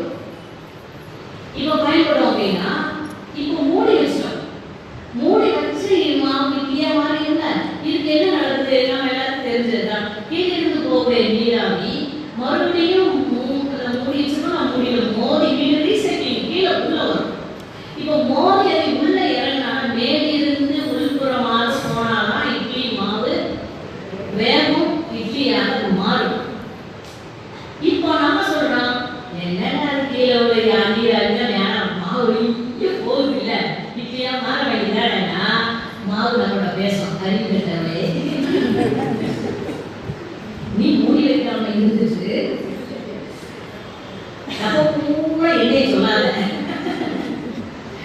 அப்போ மூடி வைக்கும்போது என்ன நடக்குது? கீழிருந்து ஆவி போய் மேலே போய் மீண்டும் ரீசைக்கிளிங் உள்ள கொடுக்குதுன்னு சொன்னா எந்த ஒரு ஆவியும் வெளியில போகாம லாக் ஆகுதுல்ல. அப்படி லாக் ஆகாம மாவு என்ன இட்லியா மாறிடுது. இது நம்ம வந்து டெய்லி நடக்கதான் செய்யுது. அதே மாதிரி தான் நம்ம உடம்புக்குள்ள உற்பத்தி ஆகக்கூடிய ஒரு நீராவிக்கு பெயர் ஜீவகாந்தம். அந்த ஜீவகாந்தம் என்பது உயிரின் விரிவலை. அந்த உயிரின் விரிவலையா இருக்கக்கூடிய ஜீவகாந்தம் என்ன பண்ணு கேட்டா எப்பா வெளியில போயிட்டு அண்ணா பார்த்தாயா காதா கேட்கறது இல்லையா? அதுதான் செல்போன். நன்னா பார்க்காம ஜீவகாந்தத்தை செலவு பண்ற அதிக தவி செல்போன் தான். பேசலாம், தாராளம் பேசலாம், எவ்வளவு நேரம் பேசலாம். நான் எல்லாருக்கும் நம்பர் கொடுப்பேன், பேசலாம் மாட்டேன். ஏன்னா கிளாஸ்ல இருக்கலாம். அதெல்லாம் எனக்கு அதிக நம்பிக்கையில தான் கொடுக்குவேன். எப்ப வேணும் இருக்குங்க நம்ம அப்படின்னு எனக்கு பிடிக்க முடியாது. எனக்கு ஆனா நான் வந்து பேசுறது இல்லை அதெல்லாம் ஒழுங்கு அப்படி இல்லை. டென்ஷனை நல்லா குறைக்கிறது எது? செல்போன் தான். அதே டென்ஷனை அதிகப்படுத்துறது எது? செல்போன் தான். 8 மணி ஆனா உன்னுடைய போன் வரலைன்னா அம்மாவால சோர்வ முடியல. காலையில் 8 மணி நான் சொல்றேன் எந்திரிச்சாடா இல்லையா? நீங்க 5 மணிக்கே எழுந்திரிச்சா அவங்க 8 மணிக்கு எழுந்திரிச்சிருப்பா. நீங்க கல்யாணம் ஆகி போனதுக்கு அப்புறம் தான் அங்க போய் தான் எல்லாம் செய்ய வேண்டியிருக்க. இங்கேயாவது செல்லமா இருக்கட்டும் அப்படின்னா செல்ஸ்லாம் இங்கே பழகிடும். அங்க போனா துன்பமா தெரியும். அதெல்லாம் விட்டுட்டு இங்கேயே பழகிட்டு அங்க போன சுமையே தெரியாது. ஒரு காலத்துல பழக்கப்படுத்தி வச்சிருந்தாங்க. ஆனா இப்போ அப்படிலாம் இல்லையே வைங்களேன். இப்போ ஒரே ஒரு பொண்ணு தான் வச்சிருக்காங்க. அந்த பொண்ணு என்ன சொல்லிடுவாங்க? எப்படியே இருக்கிற மாதிரி மாப்பிள்ள வந்தா மட்டும் கல்யாணம் முடிச்சிடலாம் அப்படின்னா அந்த வீட்டில் அம்மா அப்பா கூட சொல்லியிருப்பாங்க பொண்ணே கிடைக்க மாட்டேங்க. என் பையன் அப்படின்னா எவ்வளோ போன் அப்படின்னே சொல்லலாம். ஏன் அந்த குழந்தை உதவியே கேட்காங்க பார்த்து. அந்த மாதிரி நம்ம நிலையை அப்படிதான் சரி கல்யாணம் முடிச்சுட்டு போ அப்படின்ற மாதிரி ஃபோன் வரலைன்னா என்ன கஷ்டம் பாருங்க. ஏன் ஃபோன் எடுக்கல ஃபோன் எடுக்கல ஃபோன் எடுக்கல ஃபோன் எடுக்கல. அப்போ ஃபோன் நமக்கு துன்பத்தை தரவும் செய்யுது, துன்பத்தை குறைக்கவும் செய்யுது. நாங்கள் எப்போ பயன்படுத்துகிறோமோ அவருக்கு தகுந்தபடி தான் நம்ம இருக்கணும். இந்த மாதிரி ஒரு இட்லின்னு என்ன கேட்டால் எப்படி அது ஜீவகாந்த ஆற்றல்கிற நீராவிய உள்புறமாக குவித்து தான் பதமாக மாறுகிறதோ அதே மாதிரி தான் நாம ஒவ்வொரு நாளும் 15 நிமிடமாவது நம்மை முழுமைப்படுத்தக்கூடிய பரமாக மாறக்கூடிய தன்மை வரணும். அப்படி வருவதற்கு உரியதுதான் முதல் கட்டமாக கொடுக்கப்பட்ட ஆக்னை. இந்த ஆக்ன சக்கர தவறுல கிடைச்சோம். என்ன கிடைக்கும் கேட்டா கண்கள் மூடி இருக்கு, கால் சத்த நேரம் ரொம்ப வெளியில் போறதில்லை, கொடுக்கும் எதுவுமே தெரியாது. ஆக்னை மட்டுமே கவனிக்க கவனிக்க கவனிக்க பொறி வாயிலை தவித்தான் என்றால் இந்த இடம் தான். இந்த இடம் 5 சேர்ந்து இங்க குவிக்கப்படும் பொழுது இதுதான் மனதின் மையம். இந்த மனசோட மையம் இது சரியானபடி இயங்கும் பொழுது மனம் எதற்கும் முதல்ல கலங்காகும். கலங்கறதுதான் அதிகமா இருக்கு. இது நடக்கும். சில பேர் பார்க்க பஸ் ஏறின உடனே என்ன வரும்? எங்கேயும் மோதிடக்கூடாது அப்படின்னு அட்டாமல் போய் மோதிட்டு மோதின அப்புறம் என்ன சொல்லுவாங்க? நான் நினைச்சேன் நல்ல நிலையே வராது. உங்களுடைய ஒரு எண்ணம் 60 பேருக்கு பதிக்குது.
தெரிஞ்சுக்கிட்டதுக்கு அப்புறம் தான் சுவாமி இந்த காப்பை நமக்கு கொடுத்துருக்கனால நாமளும் அதை தெரிஞ்சுக்கணுமா. அப்படி தெரிஞ்சுக்கிறதுக்கு முதல் நிலை எது கேட்டீங்கன்னா ஆக்னை தவம் தான். அப்ப ஆக்னை தவம் இங்க பண்ண என்ன நடக்கும் கேட்டா, முதல்ல நம்மளுக்கு ஒரு விழிப்பு நிலை, இரண்டாவது தேவையில்லாத பயம் இருந்தால் அகன்றும். ஆக்னைனா ஆளுமை திறன் அதிகமாகும். அப்ப தன்னை ஆளாதவன் தனக்கு தானே பகைவன் அப்படின்னு சொல்லுவாங்க. நம்மை முதல்ல ஆளக்கூடிய ஆளுமையை நாம் என்ன பண்ணிக்கணும், வளர்த்துக்கணும். அப்படி வளர்த்துக்கும் பொழுது நமக்குள்ள பார்க்கும் பொழுது சீரியத்த சிறப்புகளை விளைவுகளை உள்ளுணர்ந்தால் அது விஞ்ஞானம். அந்த சீரியத்த சிறப்புகளை எந்த உணர்வோம் கேட்டா ஆக்னியம் தான். எப்படி எல்லாருக்கும் பொதுவான பிச்சுடிகள் எங்க இருக்கு, ஆக்னி இங்கதான். இல்ல உங்களுக்கு இங்கேயும் எனக்கு இங்கேயுமா இருக்கு, இல்ல இல்ல எல்லா பக்கத்துக்கும் ஒரே மாதிரி ஆக்னை கொடுக்கணுமா இல்லையா, எல்லாரும் ஒரே மாதிரி ஆக்னை ஆணோ பெண்ணோ உணரணுமா இல்லையா. அப்ப பூர்வமத்திங்கிறது சீரியத்த சிறப்பு தானே. இல்ல நீங்க சரியாக இருக்கக்கூடிய ஒரு இடம் நீங்க இருக்கிறது என்றால் இதை தீர்மானித்தது கருப்பேராஜல் எல்லாம் ஆணுக்கும் பெண்ணுக்கும் அப்படிதான் வச்சிருக்கு. ஹார்மோன்ஸின் வேறுபாடு வேண்டுமானா உடல் அமைப்பு வேறாக இருக்கலாம். ஆனா ஆக்னை சக்கரம் அப்படின்னா மூலாதாரம் தொடங்கி எல்லாமே ஒரே மாதிரி தான். அப்ப மூலாதாரத்திலிருந்து நம்ம ஆக்னையை பொறுத்து இங்க விட்டவுடன் விடும் அந்த செயல் எப்பேற்பட்ட செயல்ங்கிறத சாமி சொல்றாரு. அது வயசு வித்தியாசமா இல்லை, அவர் சொல்ற சொல் அந்த வினை கழிவதற்கு எடுத்து அந்த தரும். இன்னைக்கு நிறைய பேர் ஆசிரியர்கள் இருக்கிறதுனா நான் சொல்றேன், நிறைய பேர் ஆசிரியர்கள் எனக்கு நிறைய ஆசிரியர் வச்சுதான் முடிச்சுட்டு வந்திருக்காங்க. அவன் ஆழியாரே சொல்லியிருப்பாங்க, நாமளே சொல்லியிருப்பாங்க. என்ன சொல்லுவாங்கன்னா எதுல இருக்கிறவங்க உட்கார வச்சுட்டு ஒரு வார்த்தை சொல்லணும். நாம இது பாருங்க, நான் உங்களுக்கு ஆக்னை கொடுக்குறேன், குருமதியை கவனிய உனக்கு தெரியாமவும் அப்படிலாம் கிடையாது. அப்படிலாம் இல்லாம அவர் சொல்றாரு சுவாமிஜி எங்களை நடக்கும் போது அவர் சொன்னார், அப்படி நடந்துட்டே நடந்தாருங்க எங்களுக்கு. அப்ப அவர் சொன்னாரு, நீங்கள் எதிரில் இருப்பவரை வெறும் மனிதராக உருவமா பார்க்காதீங்க. முதல் பார்வை நம்மளோட பார்வை, அதுக்குள்ள அருவமாக ஒரு ஆன்மா இருக்குல்ல, அந்த ஆன்மா தன்னை உணர்வதற்கும் தன்னுடைய மூல நிலையை அடைவதற்குமாக வந்து உட்கார்ந்து. அது யாருக்கு தெரியும்னா குருவுக்கு தெரியணுமா, அது வேதாத்திரி மனசுக்கு தெரிஞ்ச மாதிரி நமக்கு தெரியணுமா. அப்ப அவர் உள்ளுணர்வு கொண்டு வந்துருங்க, அந்த உணர்வை கொண்டு வந்துட்டு அவர் சொல்றாரு, நீங்க கையை அப்படி வச்சுட்டு தீட்சை கொடுப்பதற்கு முன்பு சொல்லும் வசனம், இந்த ஆன்மா உயிர்வடைவதற்கு நான் உதவி செய்ய தொடங்குகிறேன். இதுதான் சொல்லுது. காலங்காலம் நமக்கு சொல்லி கொடுக்குறது அதுதான். இப்ப நம்மளோட வேலை என்ன கேட்டீங்கன்னா உடல் தொட்டு கொடுப்பது. ஏன்னா ஆன்மா கண்ணு தெரியாது, ஆனா தொடுவதற்கு உறுதுணையாக இருப்பது உருவம் கொண்ட உடல். அப்ப உள்ள இருக்கக்கூடிய அருவத்தை நாம தொடரணும்னா உருவத்தை தொட்டாதான் அருவத்தினுடைய காந்தத்தை நம்ம மேல கொண்டு வர முடியும். அப்படின்னா நாம அவர்களுடைய மூலாதாரத்தை தொடுகிறோம் என்றால் அங்க எல்லா விடையும் இருக்கும், ஆனா எந்த விடையும் நம்ம டச் பண்ணாது.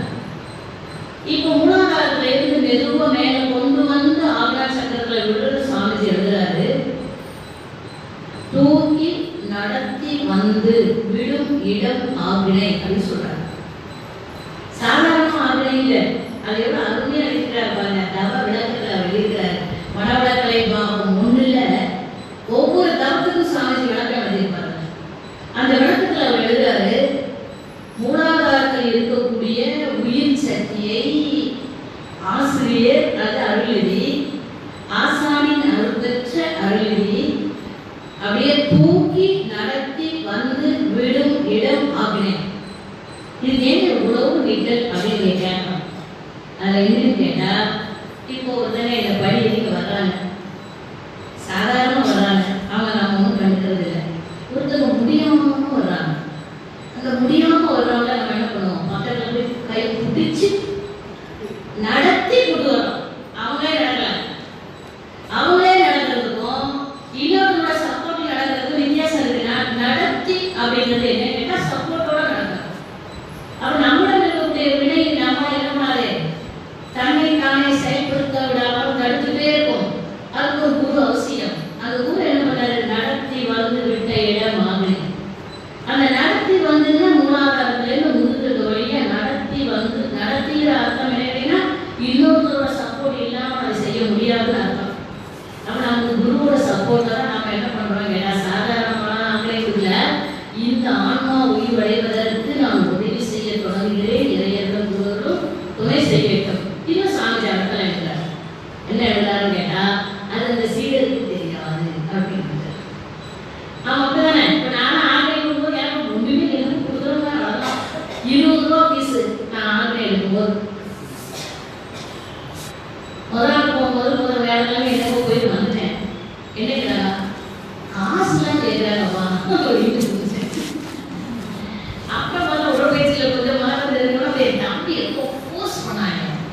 என் மனவள கிளைக்குள்ள வரலைன்னா வீட்டுக்கு வராது பண்ணுவாங்க. எங்கள் அப்பா வீட்டுக்கு நான் எங்கள் அப்பா வீட்டுக்கு வராங்களா தடுத்து நீ வரல அப்படின்னு நினைக்கிறேன். எனக்கு 9 வயசு வித்தியாசம். வந்தேன்னா அடுத்து போயிட்டேன். மறுபடியும் மறுவாரம் கூடாது. நம்மளே என் தங்கச்சி அவன் படிச்சு நான் போயிட்டேன். அவன் வாசலே நிற்கான். என்னடா உள்ள காலை வச்சேன்னா வெட்டிடுவேன் அப்படின்னா அப்படி என்ன நீ கொடுக்குறது மழவாரியில போன எனக்கு இஷ்டம் இல்லை, நான் போக மாட்டேன். நீ இங்க நின்று மதிச்சா நான் பின்வாஸ் வழியா வருவேன். அப்படி பின்வாஸ் வழியா வந்துட்டு மறுபடியும் கதவெல்லாம் அடைச்சிட்டு சண்டை போட்டு மறுபடியும் வீட்டுக்கு வந்தேன். வரும்போது எங்க அப்பாவை பார்த்தேன். எங்க அப்பா சொன்னாங்க, அவன் உன்னைய சண்டை போட்டு போகணும்னு சொன்ன பிறகு நீ போய் என்னன்னு பார்க்கலாம் தானே, நீ போய் என்னன்னு பார்க்கணுங்களா? நான் இது என்னன்னு பார்க்கணும், கையளவு மனசு பார்க்கணும்னா. ஏன்னா பாலச்சந்திரன் நாடகம் ஓடிட்டு இருக்கோம் டிவியில, செம்மையா ஓடிட்டு இருக்கு. அது அந்த தெருவை ஊரே அமைதி அடையும். அப்படிதான் இருக்கும். டிவினால எல்லாரும் வந்து போனாங்க. கையளவு மனசு பார்க்கணும். கையளவு மனசெல்லாம் நீ பார்க்கலாம், முதல்ல உனக்குள்ள மனசை போய் பாருப்போ. அவர் எங்க அப்பா இருந்தாலும் எனக்கு ஒரு அழுத்தம் கொடுத்தோட தான் நான் மனவள கிளைக்குள்ள வந்தேன். இல்லை மனவள கிளைக்குள்ள வந்ததுனால தான் இவ்வளோ விஷயங்கள் நமக்கு தெரியுது, இவ்வளோ மக்கள் முதல்ல தெரியுது. நமக்கு எவ்வளோ பேர் நல்லவங்களோடய நம்ம இருக்கக்கூடிய ஒரு சூழ்நிலையில அவங்களுக்கு நன்றி சொல்லணும். இப்போ நமக்கு நானே செஞ்சு நானே தியானம் எடுத்துட்டு நானே எல்லாம் பண்ணிட்டுன்னா அகத்தவர்கள் இல்லறத்தை அன்பகமாய் மாற்றிடலாம்னா அன்பகமாக மாற்றுவதற்குரிய முதல் செயல் ஆக்னே தியானம். அப்புறம் ஆக்னே தியானத்தை அப்படியே கொண்டு தூக்கி நடத்தி வந்து விட்ட இடம் ஆக்னா சக்கரம்னா இது முதல் நாளே நமக்கு என்ன கிடையாது கேட்டீங்கன்னா உணர்வு தெரியல. ஆனா இந்த ஆன்மாவுக்கு தெரிஞ்சிருக்கும். இந்த உடல் உணர்வு பெறுவது மனசு தானே, எங்க மனசுக்கலாம். அப்ப ஆன்மாங்கிறது எதுவே முதுகுத்தலின் கீழே மூலாதாரத்துல கருமையத்துல எல்லா வினைகளையும் உள்ளடக்கி உள்ள அறிவு தான். அதுல பாவம் இருக்கு, புண்ணியம் இருக்கு, எல்லாம் கலந்து இருந்தாலும் அதை எடுத்துட்டு தாண்டி நேரம் வர்றதுக்கு வலிமை மிகுந்த ஒன்று தான் அதை செய்ய முடியும். ஒரு உயிர் கிணத்துக்குள்ள இருக்கிற ஒருத்தர் காப்பாதுன்னா ஒன்று நீச்சல் தெரியணும். கிணத்துக்குள்ள விழுந்தவர் நீச்சல் தெரிஞ்சாலும் இன்னும் டம்முக்குள்ள விட முடியும். இன்னொன்று அவரை தூக்கிட்டு வரதுக்குண்டான ஆற்றல் அவர்கள் இருந்தால் தான் தைரியமாக உள்ள விட முடியும். வெறுமனை நீச்சல் மட்டுமே தெரிஞ்சுலாம் உள்ள விட முடியாது. அதே மாதிரி தான் நம்மளுக்கு இருக்கக்கூடிய வினை எவ்வளோ இருக்கு நமக்கு தெரியாதுங்க. ஆனால் அதை உள்ளிருந்து வெளியில் கொண்டு வருவதற்கு ஒரு கருவியாக சாமிஜி நம்ம பயன்படுத்துறாருன்னா நாம எப்படி இருக்கணும்? பலசாலியா இருக்கணும். எப்படி பலசாலியா? உடனே நம்ம சொல்லலாம் நல்ல வெயிட் போட்டு அதெல்லாம் சொல்லுங்க. அவர் சொல்ல ஆன்மா பலம் பெற்றவராக இருக்கணும். இந்த ஆன்மாவை தொடுவதற்கு இந்த ஆன்மா பலம் இருந்தால் போதும். இந்த ஆன்மா எப்போ பலமா இருக்கும் அப்படின்னு கேட்டா அது கூர்மையாகவும் தூய்மையாகவும் இருக்கும் பொழுது பலம் இருந்ததா இருக்கும். கூர்மையும் வேணும், தூய்மையும் வேணும். இல்லைன்னா நம்ம ஒரு கத்தியை பலப்படம்னு வச்சு ஒரு ஆப்பிளை கட் பண்ணோம்னா பிரச்சனை இல்லை, ஆப்பிள் கட் ஆகிடும் பிரச்சனை இல்லை. கத்தி கூர்மையா இருக்கு ஆனா அது சுத்தமா இல்லைன்னா ஆப்பிள் என்ன பண்ண முடியாது, கட் பண்ண முடியாது. சரி, கத்தி நல்ல சுத்தமா இருக்கு ஆனா கூர்மையா இல்லைனாலும் பயன்படுத்த முடியாதுல்ல. நாமளும் அதே மாதிரி தான் நம்மை கொஞ்சம் பயிற்சியின் மூலமாக தூய்மைப்படுத்துறோம், கூர்மைப்படுத்துறோமா. இப்போ அந்த ஆன்மாவை கொடுவதற்கு உடல் பலங்கிறதுலாம் கிடையாது. இந்த ஆன்மா பலம் பெறுவதற்குரிய வினை தூய்மையும் மன தூய்மையும் நம்மிடம் இருந்தால் போதும். அப்ப இத்தனையும் தெரிஞ்சுட்டு இன்னொருத்தரோட உயிரை ஆன்மாவை உயிர்வடைய செய்கிறேன் கொடுத்தா சாமிஜி சொல்ல இருப்பாங்க, அகத்தவத்தால் இல்லறத்தை அன்பகமாய் மாற்றிடலாம். நாம ஒருத்தருக்கு கொடுக்கக்கூடிய ஆக்னை தீட்சை பேச்சு சாமி ஐயா சொன்னார். ஒருவருக்கு ஆக்னை தீட்சை கொடுப்பவராக இருந்தால் நீங்கள் அன்று 1000 பேருக்கு அன்னதானம் செய்வதற்கு சமம் அப்படின்னு சொல்றார்.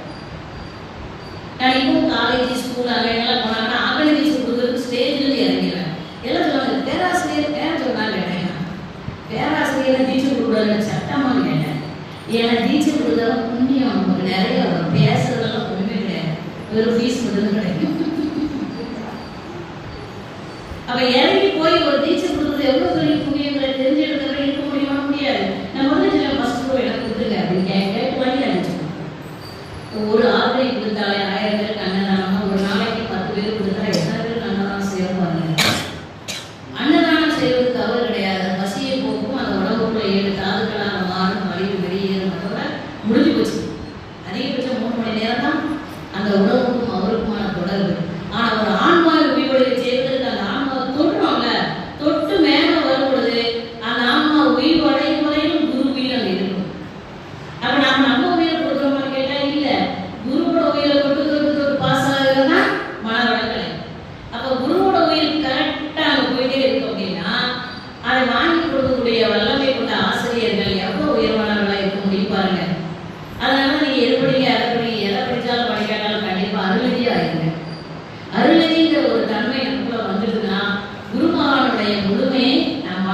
முடியும். அப்படி தீட்சையோ இல்லை பேசுறதோ துணை பேராசிரியர் எல்லாம் ஆக எப்படி நம்ம அதில் டெவலப் ஆகணுங்கிறது சுவாமிஜி சொல்றாரு. ஆசிரியர்கள் மட்டுமல்ல, ஆக்னை எடுத்த நாளில் இருந்து நம்ம டெவலப் ஆகும். அதை நமக்கு தெரியணும்ல. அப்பதான் நம்ம வந்து மனவளங்களை தொடர்ந்து நம்ம தக்க வச்சுக்க முடியும். வெறும் இறை தத்துவம் மட்டும் எல்லாமே தெய்வம் அப்படிங்கிறத விட நாம தெய்வ உணர்வுக்கு உட்படுத்தி இருக்கிறோமாங்கிற ஒரு சின்ன டெஸ்ட் வேணும்ல. அது நாம தான். எங்கேயாவது கோவப்பட வேண்டிய சூழல் அமைதியா இருக்கணும். கவலைப்பட வேண்டிய நேரத்தில் அதை சரி செய்து கொண்டு வாழ தெரியும். பேராசையை அதை சரிப்படுத்தி இருக்கணும். இதெல்லாம் அந்த கத்தி கருவியில சேரக்கூடிய அழுகு, இதெல்லாம் கிளீன் பண்ணிட்டே இருக்கிறதுக்கு தான் தற்சோதனை கொடுத்த சுவாமிஜி. ஆன்மா வழிநடைவதற்காக அத்தனை பேருக்கும் பொதுவாக கொடுத்தது தியானம் தாங்க. அப்படி தியானங்கிற நிலையில நம்ம குருவை உருவாக்கும் பொழுது நமக்கு கிடைப்பது என்னங்கிறத கேள்வி. ஏன் மனவளக்கலை எனக்கு தெரியல, ஏன் நான் டவுன் பண்ணணும், ஏன் நான் பயிற்சி பண்ணணும், ஏன் எனக்கு பொழுது போகாதா, இப்படி நிறைய பேர் கேட்டுட்டு இருக்காங்கல்ல. அதெல்லாம் புரி வச்சுட்டா ஒரே ஒரு வழிதான் சுவாமி சொல்றாரு. ஒரு குருவை உள்வடைந்து ஒருவர் வழிநடத்தும் போது, அந்த வாழ்க்கையை வழிநடத்தும் போது கையில விளக்கு ஏறிட்டு அப்படியே ஈஸியா பிரயாணம் பண்ற மாதிரி இருட்டுக்குள்ள, அப்படிலாம் இருட்டுக்குள்ள பிரயாணம் பண்றவங்களால என்ன பண்ண முடியாது. திசைன்னு கூட தெரியாதுல்ல. எல்லா பக்கம் இருள் சூழ்ந்துருந்தா எப்படி திசை கண்டுபிடிப்பீங்க? ஒரு பக்கம் ஒரு வெளிச்சம் தான் இருக்கிறது. இது வேட்டைங்கிறது காலையில உங்களால் கண்டுபிடிக்க முடியும். இருளுக்குள்ள போய் நின்றுட்டு கண்ணை கட்டி வேற விட்டுட்டாருன்னா நம்மளால பிரயாணம் பண்ண முடியாது.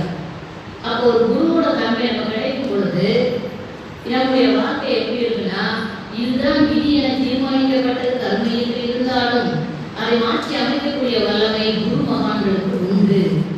ஒரு ஏழைன்னா அவர் வந்து சம வறுமை, அவரால் வேலை பார்க்க முடியல. சஞ்சீதம் இருந்தா ரொம்ப வறுமை வரும்.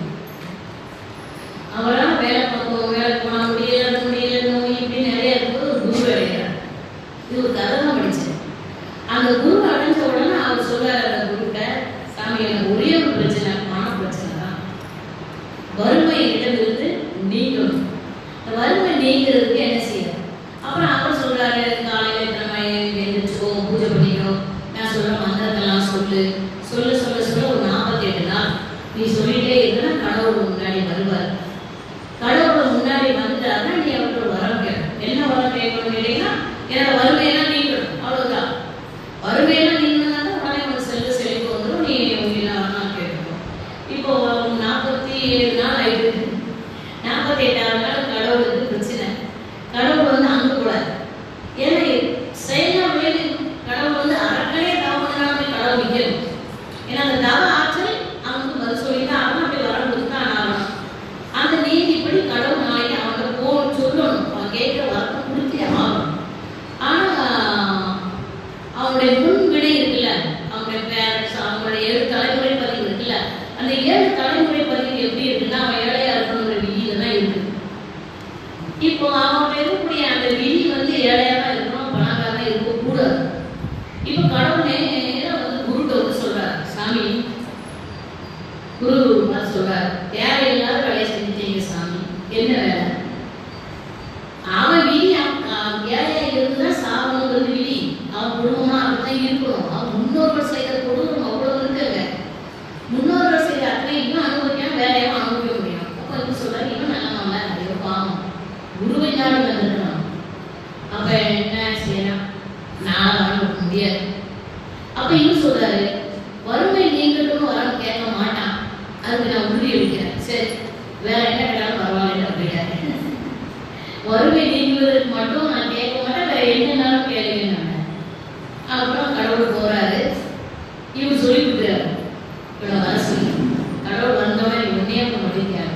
என்ன கேட்கணும்னு கேட்டா, எங்க வீட்டுல நல்லா கவனிக்க, எங்க வீட்டுல பின்னாடி அந்த கொட்டில் சுமார மாட்டு விட்டாங்க. அதுல எப்போதும் ஒரு பசுமாடும், என் வீட்டுக்குள்ள ஒரு மரக்கால் நிறைய நெல்லும் இருக்கணும், அவ்வளவுதான். ஒரு மரக்கால் நெல்லும் ஒரே ஒரு பசுமாடும் எப்போதும் இருக்கணும். இப்போ ஒரு வர கேட்டவங்க சொல்லிட்டு இது எப்படி என் வறுமையை போக்குன்னு கேட்கிறாரு. அப்பதான் குரு சொல்றாரு, சாயங்காலம் ஆனோட பசுமாட்டை கொண்டு வித்துரு, பணத்தை வாங்கிக்கோ. சாயங்காலம் ஆனோட இந்த நெல்லை கொண்டு வித்து பணத்தை வாங்கிக்கோ. இப்ப இவரு சொன்ன மாதிரி இப்ப வித்துட்டாரு, பசுமாடையும் வித்துட்டாரு, நெல்லையும் வித்துட்டாரு. கையில காசோட வீட்டுக்கு வந்தா வீட்டுல பசுமாடு நிக்குது, நெல் இருக்குது. அப்ப இது இருந்து கொண்டே இருப்பதற்கு ஒரு டெக்னிக்கை கொடுத்தது யாரை கேட்டீங்கன்னா புத்தம். அதே மாதிரி நம்முடைய வாழ்க்கையுடைய பிரச்சனைகள் எல்லாருக்கும் ஒரே மாதிரி எல்லாம் இல்லை. சில சமயம் விட்டுட்டு வரும், என்ன செய்ய போறோமே தெரியல அப்படின்னு பொழுது சாமி சொல்றாரு, சொல்றாரு, நீங்கள் ஆழ்ந்து துரியதம் பண்ணினால் இந்த உலகத்துல ஏற்கனவே பிரச்சனைகளுடைய வாழ்ந்து முடிவு கண்டவர்களுடைய அலை இங்க இருக்கான். முடிவு காணுதல் எண்ணம் தானே, மனசு தானே, அந்த அலை இங்க இருக்கும். அந்த அலையை நாம தொட்டா அந்த பிரச்சனைக்குரிய தீர்வு நமக்கு பதிலா கிடைச்சிடும். இங்க யாருக்குமே ஏற வேண்டாம்னு சொல்றாரு. அப்ப நம்மளோட பிரச்சனைக்குரிய முடிவு எது இருக்குன்னா தவத்திலே இருக்குங்க. அதனாலதான் அகத்தவத்தால் இல்லத்தை அனுபவமாய் மாற்றிடலாம் அப்படின்னா, அனுபவமாய் மாற்றுவதற்குரிய ஒரு தவத்தை கொடுத்த சாமிஜி, நீங்கள் தவம் செய்ய செய்ய செய்ய பிரபஞ்ச சக்தியும் சரியானபடி ரிசீவ் பண்ணிக்கலாம். நம்மளோட அன்றாட பிரச்சனைகளையும் சரி செய்து கொண்டு வாழலாம்னு கேட்டா வாழ முடியும். அதுக்குரிய தன்மை தான் முதல்ல நம்ம எடுத்து ஆரம்பிக்கலாம். அப்ப ஆபணிதம் வேற என்ன செய்யும்? அது ரத்தத்தை சுத்தப்படுத்தணும். யார் ஒருத்தருக்கு பிளட் பியூரா மாறுதோ அவங்களுக்கு கலந்து போய் நீங்கியதாக இருக்கும். அப்படி நீங்கிட்டு அப்படின்னு சொன்னா நீங்க எண்ணினாலே எல்லாமே நடக்குமான்னு கேட்டா எண்ணினாலே நடக்கும். எண்ணத்தின் வழி அத்தனையும் சரியாக கேட்டா சொல்லிட்டே இருக்க வேண்டாம். பையன் விளையாடிக்கலாம் வாழ்வு வளர்ல படிக்க வராமல் இருக்காங்க, ஓடிட்டு படிக்கும். இதெல்லாம் அனுபவிச்சிருக்கேன். எல்லாம் என்ன பெரிய வாங்க சொல்லிட்டா இல்லை, சொல்லாம மாறும்போது பிரச்சனை வரும். ஆனால் எதற்கு வலிமை அதிகம் என்றால் அருவத்திற்கு எண்ணத்திற்கு தான் வலிமை அதிகம், சொல்லுக்கு வலிமை குறைவு. அவ எப்படி சொல்லாம இருக்க முடியும் அப்படின்னா சொல்லும் தன்மை மாத்திர வேண்டியதா. ஒரு அம்மா போனாங்க ஒரு டாக்டர். அந்த டாக்டர் மருந்து எழுதிட்டே இருக்கிறாங்க. எப்போ சாப்பிடலாம் கேட்டா அவங்களுக்கு கொஞ்ச நாள் இறந்து போயிடுவாங்கன்றது டாக்டருக்கு தெரிஞ்சு போச்சு. அப்போ மருந்து சாப்பிடுங்க மருந்து சாப்பிடணும் அப்படின்னு சொல்லும் போது அந்த அம்மாட்ட அவர் டாக்டர் சொல்றாரு, அம்மா ஜெயிப்பு என்னங்க இவ்வளவு மருந்து எழுதுறீங்க, அது வரைக்கும் சாப்பிடணும் போல அப்படின்னு அந்த அம்மா கேட்கிறாங்க. அதுக்கு அவங்க சொன்ன பதில் டாக்டர் சொன்னாரா, சாப்பிட வரைக்கும் சாப்பிட வேண்டாம், உயிரோடு இருக்கிற வரைக்கும் சாப்பிடுங்க. ரெண்டு மருந்து தானே, இதான் வார்த்தை. நம்ம பேசுறது அதுதானே, அந்த சொல் வன்மை இருக்கு பாருங்க, அவ்வளவுதான். உப்பு இல்லைன்னு சொல்றதை விட கொஞ்சம் சேர்த்தா நல்லா இருக்குன்னு சொல்லி பாருங்க, டேஸ்டா மரும சமைச்சிருவோம். என் மருமா நான் எந்த ஊருக்கு போனா அவன் டென்மார்க்ஸ்ல வச்சு பிரியாணி ஆகுது எல்லாம் பாஸ் பண்ணி எல்லாத்தையும் கொடுத்துருவான். நான் ஏன் கேட்டா ட்ரெயின்ல முதல் ஸ்பூன் சாப்பிட்டு முடிக்கிற வரைக்கும் நான் அவனை பேசுவேன், ஒவ்வொரு ஸ்பூனும் நல்லா இருக்குங்க. அப்பதான் அவங்க அடுத்த அருமையான ஒரு சாப்பாடு வரும். எல்லா நேரமும் அப்படி அமையாது, ஆனா அமைஞ்ச வந்து நான் சொல்லிடுவேன். அப்புறம் அவன் சொல்லுவா, எதுக்கு இவ்வளவு போய் சொல்றீங்க, அதே பிரியாணி தான் நானும் சாப்பிட்டேன், உப்பு அதிகமா இருக்கு, அந்த நீ சாப்பிட தெரிஞ்சா சார் நான் ஏன் சொல்லணும். ஆனா கேட்டீங்கன்னா அது நம்ம முதலே சொல்லிட்டோம் வைங்களா, அது பெரிய பிரச்சனையா இருக்கும். அதனால அவன் சொல்லுவான், ஐயோ உப்பு கூட்டிட்டே ஐயோ எப்பயும் கூட வளர்த்தி போத்திட்டு தண்ணி விட்டு போயிட்டே இருக்க ட்ரெயின்ல அப்படின்னு வேணாம். அதனால இது சரியில்லை என்பதை சொல்வதை விட இது சரியாக இருப்பது நல்லதுன்னு சொல்லுவோம். அதனாலதான் வள்ளுவர் சொன்னாரு, நான் நலம் எனக்கு நலம் உடனே அந்நலம் யாம் நலத்தும் உள்ளதுன்னு சொன்னாங்கல்ல. நீங்க எவ்வளவு சொத்து வச்சிருக்கீங்கிறதெல்லாம் கணக்கு கிடையாது. ஆனா நம்மளுக்கு மிக சிறந்த சொத்து நம்முடைய சொல்லுதாங்க. அந்த சொல்லுக்கு முன்னே ஒண்ணு இருக்கிற எண்ணம் அது மிக சரியானபடி இருக்கணும். அதனாலதான் சாமிக்கு துரியதம் கொடுத்தார். அப்ப ஆக்னை என்பது அயரா விழிப்பு நிலையும் தவத்துக்கு உள்ள போறதுக்கும் அதையே பொறிவாயில் 5 அவித்தாள்னா புலன்களின் மூலமாக வெளியே போகக்கூடிய காந்தத்தை கொஞ்சம் கொஞ்சமாக உள்ள கவனிக்க விடம் இங்க. அடுத்ததாக போகக்கூடிய துரியம் அப்படின்னா துரியம் தான் நம்முடைய வாழ்வை இன்னும் பல மடங்கு உயர்த்த வல்லது.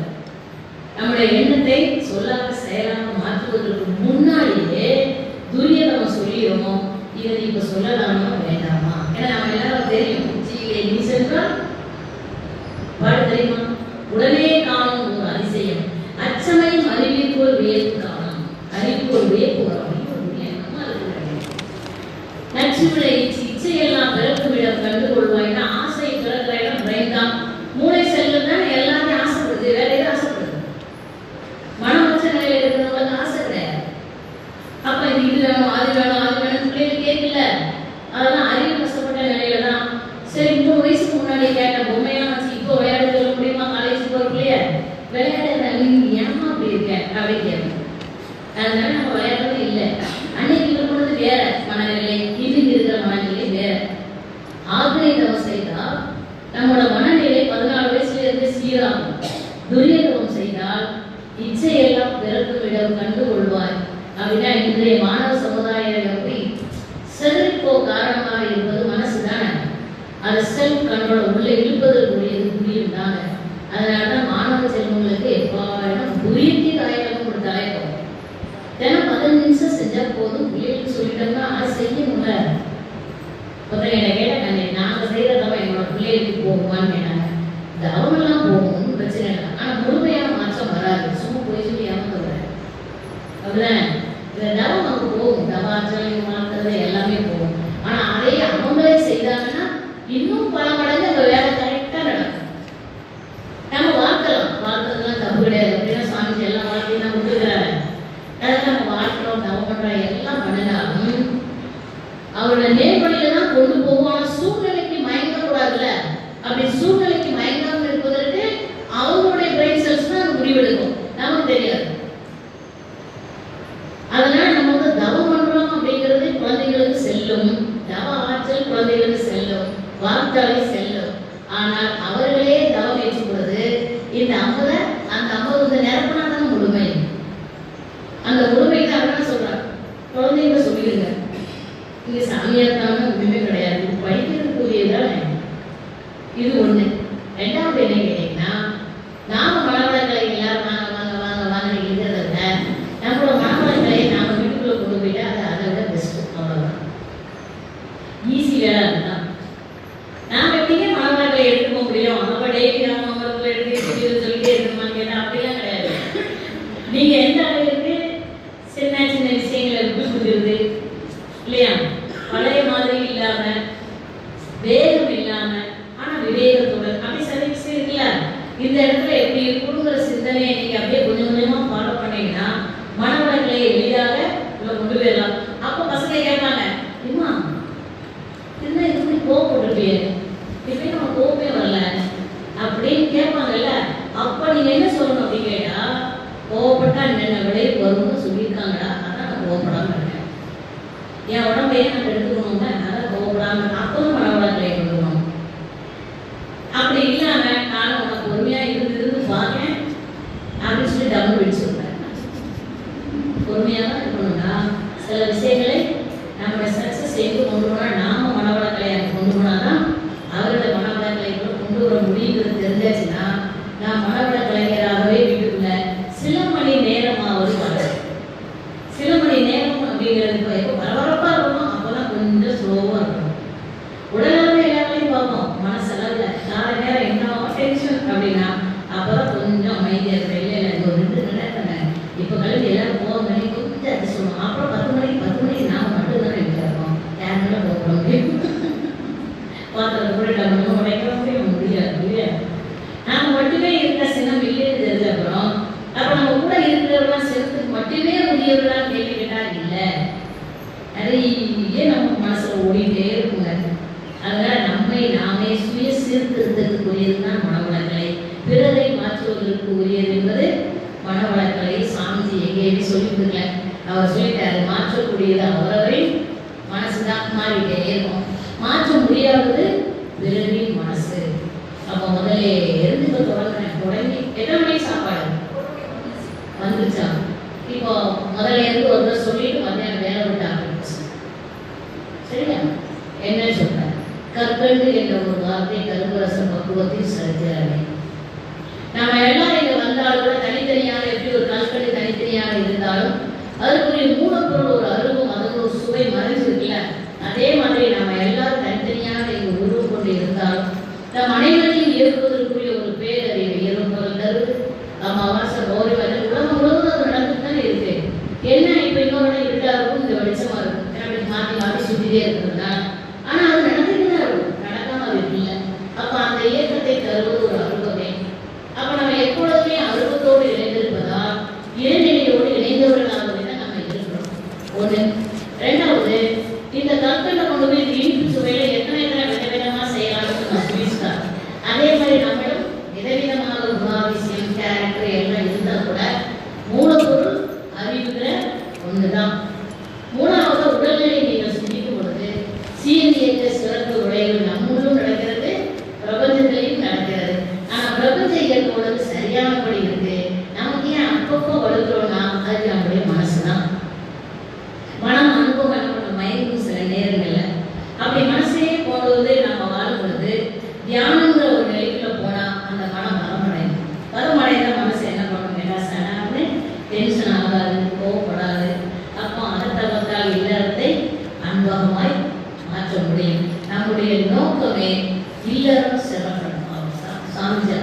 அப்படின்னா வீட்டுக்குள்ள மகிழ்ச்சியா நம்ம இருந்தா வெளியில எப்ப போனாலும் மகிழ்ச்சியா இருக்கலாம். வெளியில மட்டும் மகிழ்ச்சி இருக்குன்னா வீட்டுக்குள்ள மகிழ்ச்சியே இல்லையே, வெளியில உள்ள மகிழ்ச்சி நம்மளை என்ஜாய் பண்ண முடியாது. அப்ப நம்முடைய நோக்கம் என்னன்னு கேட்டீங்கன்னா, நான் மனவளக்கலை இருக்கிற மனவளக்கலையுடைய பயிற்சியின் மூலமாக வீட்டுக்குள்ள என்னால் எப்படி இருக்க முடியுமோ அதனுடைய விரிவாக்கம் வெளியில் இயல்பாக தெரிய வரும். அதனால சுவாமி சொன்னார் ஒரு வார்த்தை, மல்லிகை பூவை மடியில் கட்டி கொண்டிருந்தாலும் வாசனை வீச தவறுவது இல்லை அப்படின்னு சொல்லிட்டார். நாம் அனைவருமே மல்லிகை தாங்க. வாசம் எங்க வேணாலும் வாசம் வந்துடும். மனவளக்கலை அலுவலக செயல்பாடு வெளியில எப்படி இருக்கிறோம் அதே மாதிரி வீட்டில் எப்படி இருக்கிறோமோ அதே மாதிரி வெளியில அப்படி இருக்க கொஞ்சம் பழகிட்டோம்னா இயல்பாக எப்பொழுதுமே மனவளக்கலையாக மகிழ்ச்சியாகவே இருக்கலாம். வாழ்வு வாழ்வு பிரேக்.